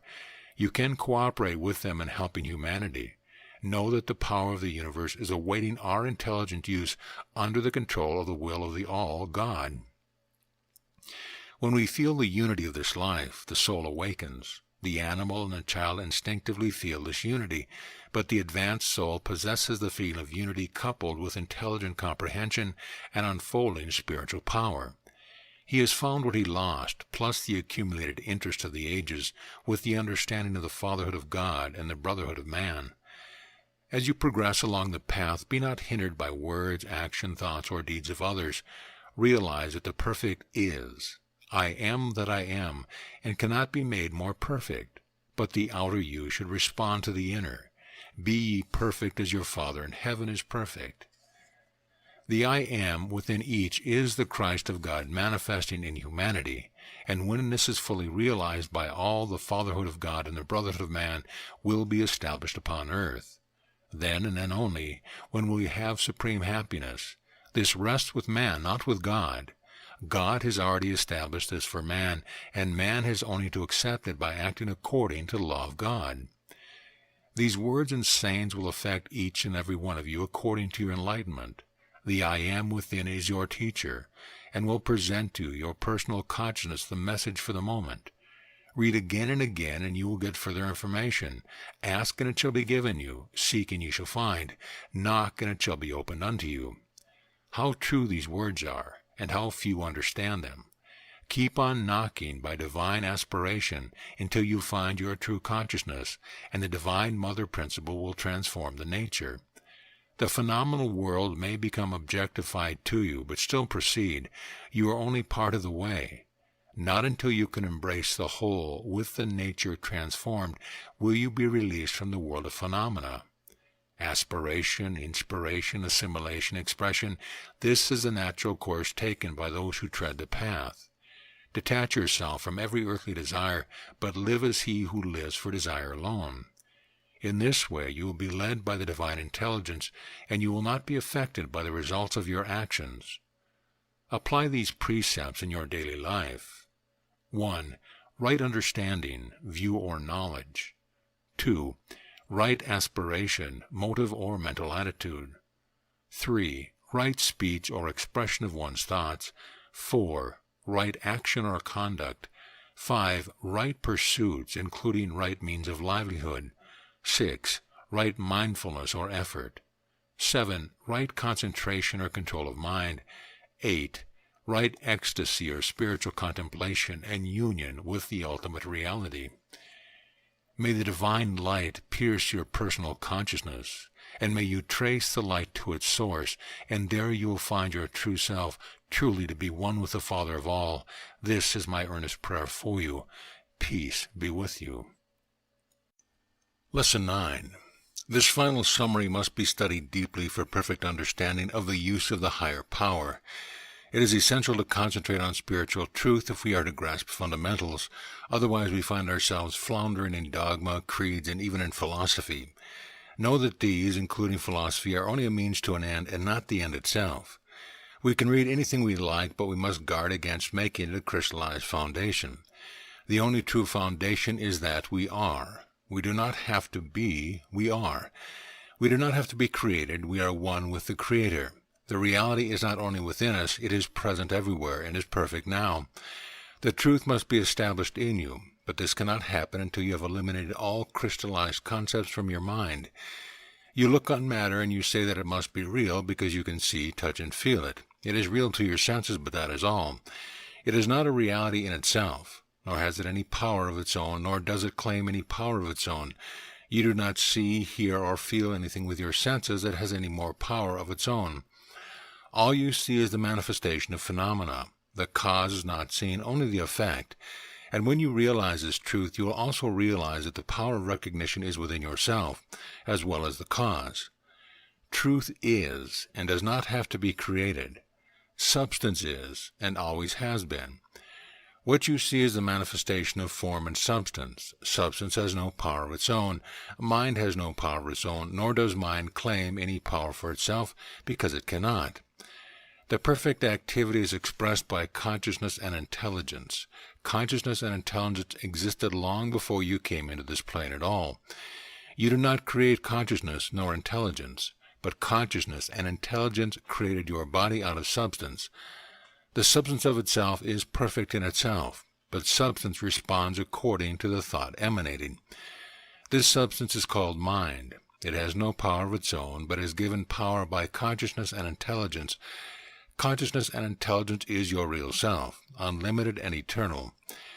The intelligence is automatic and is co-partner with consciousness. This intelligence and consciousness, which are one, which are the positive and negative, father, mother, principle, create perfect action, and you are because the father and mother is. Your consciousness enables you to speak, breathe, walk, talk, etc., and the intelligence fulfills the act. The consciousness directs the motion, and the intelligence completes it. You see the manifestation of nature, you do not see nature herself. You do not see intelligence, but you see the action of intelligence, or the energy resulting from the action, which is the form and substance. The substance is and always will be perfect in itself, although the form might not be perfect. According to your faith, so be it unto you. Be ye perfect as your Father in heaven is perfect. This really means that in the divine consciousness the perfect image exists. If you have perfect faith, the perfect intelligence will express the perfect image in the perfect substance by its own perfect action. This is the true law of life as taught by Jesus himself.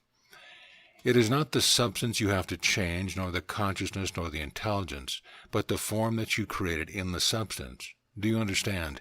This is very deep but very simple.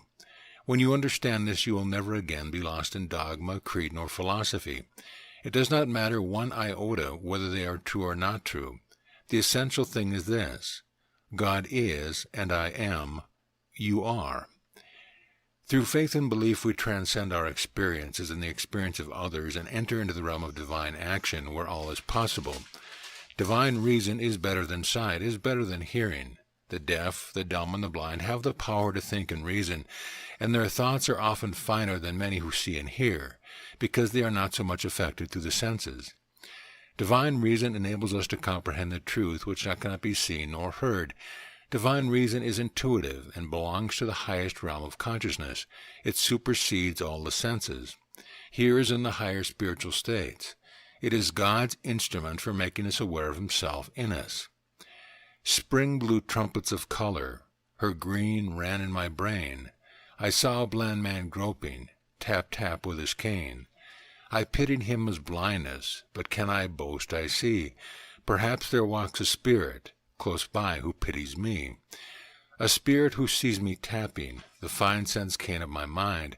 Amidst such unseen glories, I may be worse than blind. The beauties beyond the physical senses are beyond comprehension. If you cannot see them nor hear them, you can picture them in your mind. Imaging, imagination, is the instrument of the soul. People have in their ignorance denounced imagination, but there is nothing finer than picturing the creative power in action, for imaging is responsible for the whole active universe being in existence, yet truth is beyond it. There is nothing greater than truth, nothing can destroy truth, no philosophy, dogma, nor creed can limit truth. Perhaps through dogma, philosophy, or creed you have reached this stage, but they were only stepping stones, or perhaps they were limitations because you thought them the final word. Perhaps you studied occultism and you thought this was the true law and you thought this was the only way to go. You perhaps have studied Eastern philosophy, yoga, etc. They have been stepping stones, but now we have the truth. The truth is infinity, and there is nothing greater. There is nothing but infinity. What man sees as evil is in his mind or in the mind of others. There is only one substance, one consciousness, one intelligence, and that is all there is. All forms are created out of this three-in-one and are expressions, all united, all in one and one in all. Therefore, who are you? Who am I? I am that I am. I am the consciousness, the intelligence, the substance. I am that I am. I cannot be anything else. It is impossible for me to be more or less if I try to be. I am imagining, creating concepts in my mind, what I believe seems true to me, but it may be false. The infinite being is all there is present everywhere, is all power there is, all intelligence there is, all substance there is. Then I and the Father must be one, are one. It is a self-evident truth. It speaks for itself, and no one can deny it, but science is not sure. Dogmatists quarrel over their beliefs. Many have murdered each other because of them, and yet they do not know whether they are true or not. Why? Because it is with phenomena that they are dealing with, not reality. But with truth, you do not have to wonder, you know, because you are the truth. The divine reason proves it to you. Although you do not know what it is, you know it is. By eliminating then from our mind the concept that binds us, we are freed. Limited concepts are created by science, dogmas, and creeds, etc., because they deal with phenomena, forms, and expressions, and not with the real.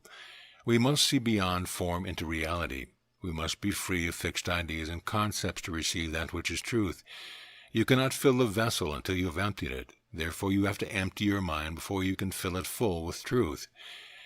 You do not have to worry about getting there by this route or that route. You are already there, but do not know it. No longer will you have to believe that which is false to receive the truth. You are filled with the truth when you know it. No one can create the truth. It is. Only false concepts we create. The truth is beyond our imagination. Therefore, what we have in our imagination is an idea, a sensation. The truth is none of these. It is. You are the truth. I am the truth, the Master said. You can only understand life when you realize that God is, that you are the sons and daughters of God, that you are born of the Spirit.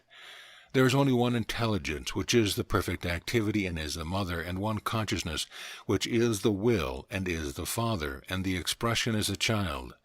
Father, mother, and child, therefore consciousness, intelligence, and form and substance are three in one. Intelligence can become active anywhere where consciousness is. Consciousness may be in what is called its unconscious state, as we see in the plant and in the mineral, yet consciousness is directing the intelligent action. In man the consciousness is conscious, subconscious, and superconscious. The intelligence is automatic in response to all phases of consciousness. We know that we know, but because of our reaction to stimuli received through the senses and our lack of understanding, we flounder in phenomena. A fish swimming in water does not know it is in water. It just swims around. And that is what a lot of people are doing, just swimming around. But when we grasp the truth, we know there is one perfect substance, invisible to the physical eye, but nevertheless the only substance and the basis of form and phenomena. The matter we see is nothing more than a modified form of that invisible substance, real in the world of manifestation, but not a permanent reality. If you were out of your present state of vibration, this physical matter would not hinder you. You would not even know it was there unless you reduced your consciousness to its rate of vibration. You can reduce or raise your consciousness simply by a true natural desire to do so, with understanding and faith, and the law responds. Just as you raise your consciousness beyond the physical senses, so you lower it in the same way. You can raise or reduce your consciousness as you desire, and you become one with the plane of consciousness. But in the process of finding out these things, you begin to see that our physical senses are but a modification of our spiritual senses. We supersede and transcend our physical consciousness as our consciousness expands and rises near to its true source. Even the spiritual world of form is but phenomena in a higher degree. The same law exists eternally. You become the law when you conform to the law. People who condemn anything they cannot understand profess their gross ignorance. Some think they know everything and that there is nothing more to know. You may be sure they know nothing. Know the truth, and it shall set your mind free to expand. There is so much to unfold that time fades into insignificance. God is all there is and is perfect. God cannot divide himself. There is nothing to divide him with. There is nothing greater than God, nor more powerful, because he is omnipotent, all-powerful, omnipotence, all-power. He is alone omniscient, all-knowing, omniscient, all-knowledge. He is not only omnipresent, present everywhere, but omnipresence, all there is present anywhere at any time. If all power and all intelligence are everywhere, then God is everywhere. So where is God not? Can you get beside it? Can you get beyond it? What most people need is divine reasoning. While they seek here, there, and everywhere, all the time it is within, nearer than hands or feet, nearer than the nearest. It is thy true self. Everything must be expressed from the individual self. These words of mine have only the power of bringing forth what you already know, but were not conscious of. Life cannot be destroyed. Nothing can destroy life because there is nothing powerful enough to destroy it. If a beetle crossed the floor and I stepped on it, I have destroyed the mechanism, but not the intelligence that animated it. The life or intelligence is not affected. When we come to the realization that matter is porous and not solid, that this material substance that we see and feel is actually porous and has no solidity, that the perfect substance supports it and holds it, and is the framework in which it is built. That material substance is but an expression in the perfect substance and of it, being the perfect substance modified. Then we will better understand that life is the organizer of form and substance, organizing the form according to the image held by the consciousness. Mind of itself has no power. Therefore, mind has no power over you, although you create images in your mind and then fear them. It is like fearing your own shadow. Neither has matter any power of its own. It is but mind modified. When you understand this, you'll get behind form to that which is. You then become one with the Creator, not creating in perfection, but manifesting that which is already perfect within you. The impersonal becomes the personal, and we see the spiritual world before us. The I am of the ego disappears, and the I am that I am appears. When you say knowingly, I am that I am, all things will respond. The elements will obey you. Anything will be possible to you. The world will be negative to you, and you will be positive to everything in it. The Master said, all power has been given unto me in heaven and on earth. It is said that we know the perfect by the imperfect, but the perfect cannot be known by man's mind. It is only an idea of the perfect. The perfect is, although we cannot perceive it, for it is beyond our perception, beyond comparison, yet it is, and manifests when we realize the truth. So wonderful is truth that the human brain cannot fully comprehend it. Yet truth does not go contrary to our reason, but goes beyond our reason, beyond our comprehension, into a realm which has not yet been explored. So do not limit yourself by your reason. Do not limit yourself by your lack of comprehension. To become conscious of the unfathomable is the essential thing in our lives, no matter which way we do it, whether through exercise, through meditation, or through divine reasoning. They are only a means to an end, or through philosophies, dogma, or creed, which have their limitations. These also are but stepping stones which lead to something beyond. I do not deny you any religion, dogma, or creed, nor do I deny you any philosophy or series of exercise.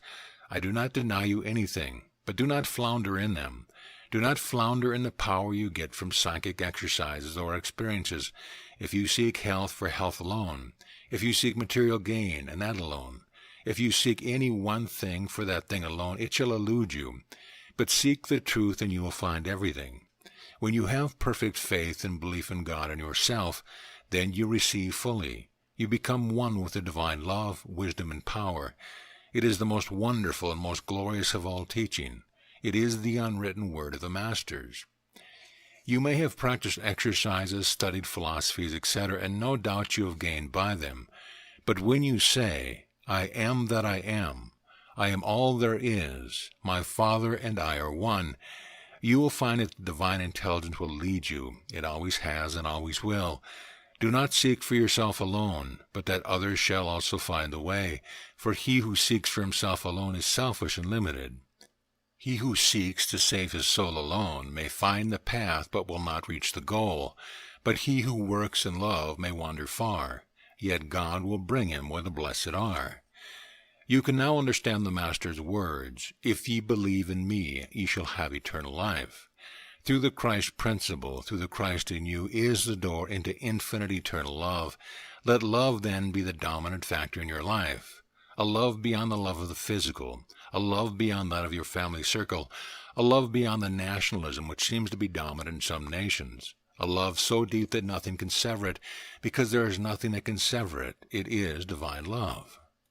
Therefore it is perfect, and when we receive it and accept it, it is ours, and we become love itself. This is the ever-new joy that repeats itself with every beat of the heart. When everyone accepts this all-embracing love, all our apparent troubles which are experiences in this physical world shall be completely annihilated, for we shall no longer need them. We will have found it. That which is perfect hath come, and hath superseded all that is imperfect.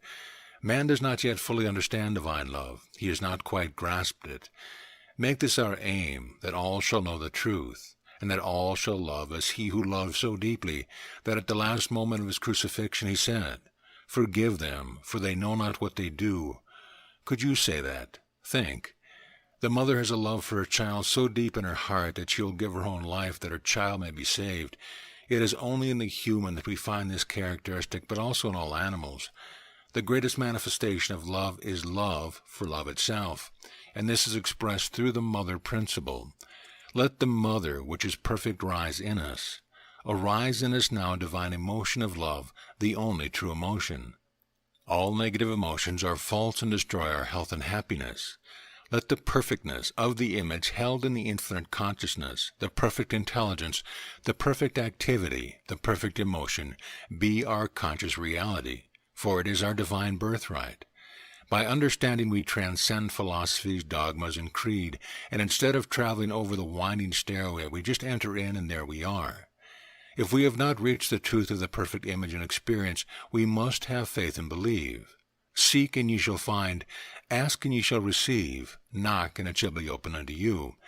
The desire will eventually be fulfilled, and with it all your needs, for the Lord knoweth what you need of before you ask. That which is in the infinite mind is perfect and shall reveal itself, and it shall be revealed in you. Just as I bring this to you, it was brought to me. It was unfolded so beautifully to me in the solitude of the great Himalayas. Why seek me here? Why seek me there, when I am everywhere? Therefore I say, have peace in your mind, peace in your soul. Let that peace that passes all understanding abide with you, knowing the great truth that you are.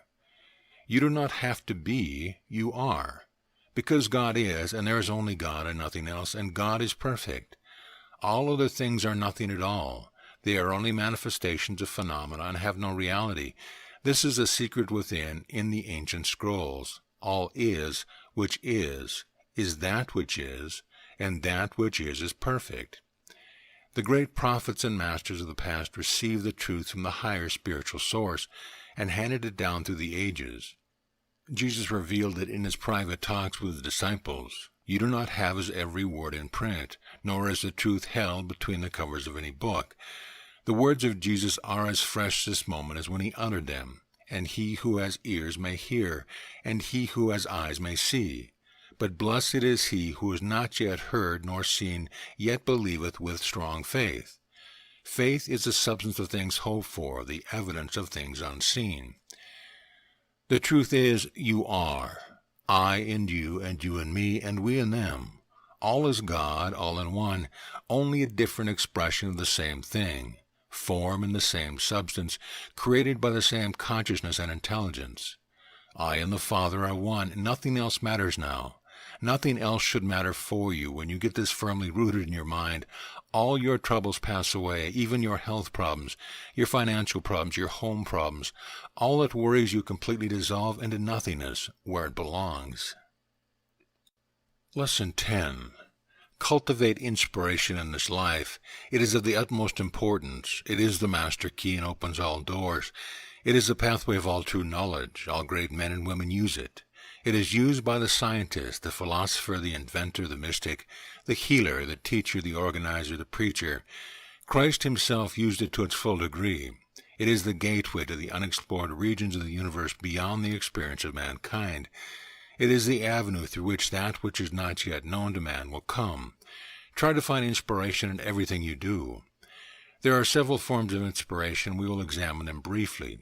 You can be inspired by persons on the physical plane, by their courage, action, and words, and you can receive their inspired thoughts. Then there is the inspiration from those who have passed from the physical plane and who attach themselves to an individual, a suitable subject through whom they can give their message while the two minds work in harmony. In some cases, the physical instrument only is controlled, the brain being used instead of the mind of the subject. This is not inspiration in the true sense of the word, but a form of control. There is a form of inspiration where the person's mind is elevated to the spiritual thought world, and many thoughts, not yet made conscious on the physical plane, find a channel through which they can be expressed. There is what we call group inspiration, where a group of Holy Spirits or Masters meet together for disseminating the higher truth of the spiritual world for the elevation of man. Sometimes the combined spiritual group is expressed through the individual. Sometimes an intermediate is used in the spiritual realm through whom the inspiration is converted or modified, and this is known as spiritual telepathic communication. There is also the inspiration from the higher beings in the sun and beyond the sun, which enters the soul with the cosmic ray. But the complete and perfect inspiration comes from the infinite spirit itself within man. This is the highest form and the most sought after by all adepts and masters. It is the Christ. I and the Father are one.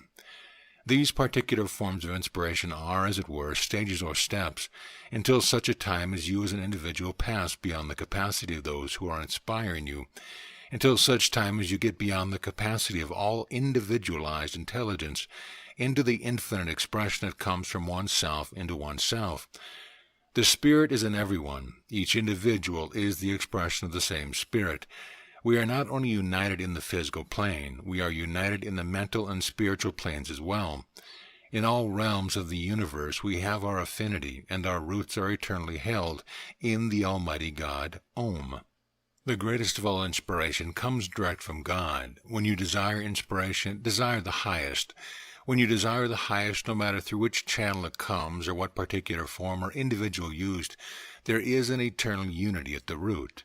No matter what method you use, ask direct from God the Father, and you will find inspiration, the source being eternal and ever-present. There is no limitation this way, but there is when you ask through a particular source. For instance, when you say, Tom Jones is my guide and no one else inspires me, you are limiting your inspiration, and it is not worth a great deal. Many today are floundering in spiritualism, with the results that this great religious movement is limited by its own adherents. But when you ask for the highest inspiration, you get it, and the channel you get it through will be the right channel. Never ask for anything from anyone but God, for He is the only one who can supply you. If I ask you or anyone else, I cannot be sure, just as you cannot be sure if you depend upon other people for your needs. You must not put your dependence upon any individual, no matter who he or she may be, not even the highest in your land, for they have no power unless God gives it to them. But if you ask in the right way, knowing who is the owner of all things, then by asking and believing you will have it, knowing that now it is being manifested. This law is as accurate as the law of mathematics and as easy to use. The key is in this lesson. If ye believe ye have received, so shall ye have. I am not denying the fact that there are helpers. I know there are, and many are known to those being helped. But I want to show you the law. Even the helpers are subject to it on all planes. Do not then repeat the asking. It is like saying, Father, you haven't given me what I asked for. Why don't you give me the things I want? You asked for them once, and because you ask again, you renew the process, and there is nothing done. This is not the way. If you knew you already had them, you would not ask for them again, would you? Learn this law. It is important. If doubt enters you, cancel the order automatically, or at least delay the manifestation. When you know the law, you constantly give thanks for what is being done.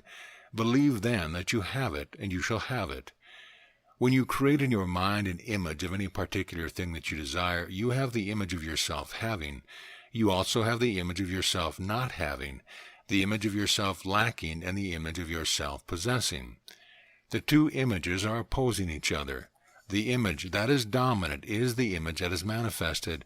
That which is the deepest is dominant. You do not get what you want, but what you think deeply. Believing is receiving.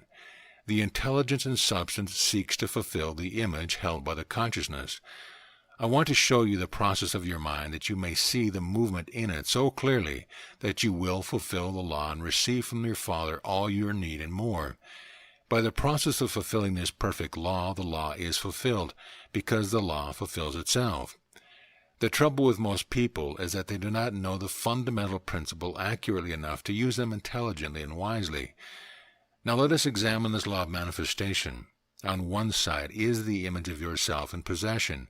Opposing that is the image of yourself not possessing, having and not having. These two images oppose each other. What is the result? Which is the more dominant? Which one is the deeper? When you know the truth that there is only fulfillment, then you have what you want. But if you do not know the truth, and the opposing images of yourself lacking becomes dominant, then you do not have it because you must fulfill the law. If the image is a vacillating one, Now I have it, now I don't have it, and so on. Then it is only by sheer luck, if luck exists anywhere, I doubt it, that you have anything at all, because you have violated the law of receiving. There is also the law of giving, and one must be as ready to give as to receive. Then the law is complete. Detachment is the secret here. To be truly unselfish, one must, by a mental process, detach oneself from all things external. This is accomplished by spiritual understanding and discipline. Then there is no anxiety or fear attached to the opposing image or non-possession. We have another image to consider, health, opposing it to sickness. Which is dominant, health or sickness? Which is the deeper in the mind? While it is generally sickness, it is a wonder you ever get well at all. You should know that health is your foundation and your natural state. Have faith, and with health dominant in your mind, you will have health. That is how some miracles take place. The person is so elevated for the moment that all inharmony disappears and health is established. Failure opposes success in most people's minds. According to the power of the particular image, so shall it dominate your life. Are you trying to make your success depend upon aid from other individuals? If you do, then you will probably fail. Many people are waiting for the other fellow to carry their load, waiting for the other person to give them a lift, but they find that instead of getting the lift, they get the opposite, and this is generally what they deserve when they look to others for their success. Through God and God alone, you should seek your health, your success, your happiness. Then it will be true health, success, and happiness. You must follow the divine idea, no matter where they take you, no matter what you do or how you do it. It is part and parcel of a plan that is guided by divine intelligence, which knows and sees further than you do, which leads you to the fulfillment of your needs, sometimes through ways you do not want to go. This is why many people fail. They turn back at the first obstacle. So we see two opposing thoughts or images in our minds, the negative and the positive. But do not be alarmed if you find the negative often rising to the surface. Make it the foundation upon which you build the positive. Say, I know that intelligence is perfect, that God is perfect, and that there is no other power. There is no other power but mine, and I can prevent any unwise thought from manifesting in my life. Everything good shall manifest in my life. All my needs are fulfilled, for I and the Father are one. If you have violated the natural laws, admit the fact, and once you admit the fact, and accept the admittance of the fact, and act with the law, you begin to get well, and your needs are fulfilled. Be content with your troubles or conditions in the meantime, knowing perfectly well that they are going to disappear, and as surely as the sun rises in the morning they will. According to your faith, so be it unto you. The intelligence will guide you and show you what to do and where to go, and you will find God there waiting for you. In the physical garb, if necessary, the divine intelligence arranges all. You will find this is an exact truth. The most extraordinary thing is that, although it is actually true, yet most people disbelieve it. These laws we must understand and follow. As long as we are ignorant of them or refuse to accept them, we will suffer. As long as we are ignorant of the truth, we are not free. We are free when we know the truth. The truth shall set you free. There is only the manifester and the manifestation. That which is dominant is produced. Believe in the good, for it is the only permanent reality.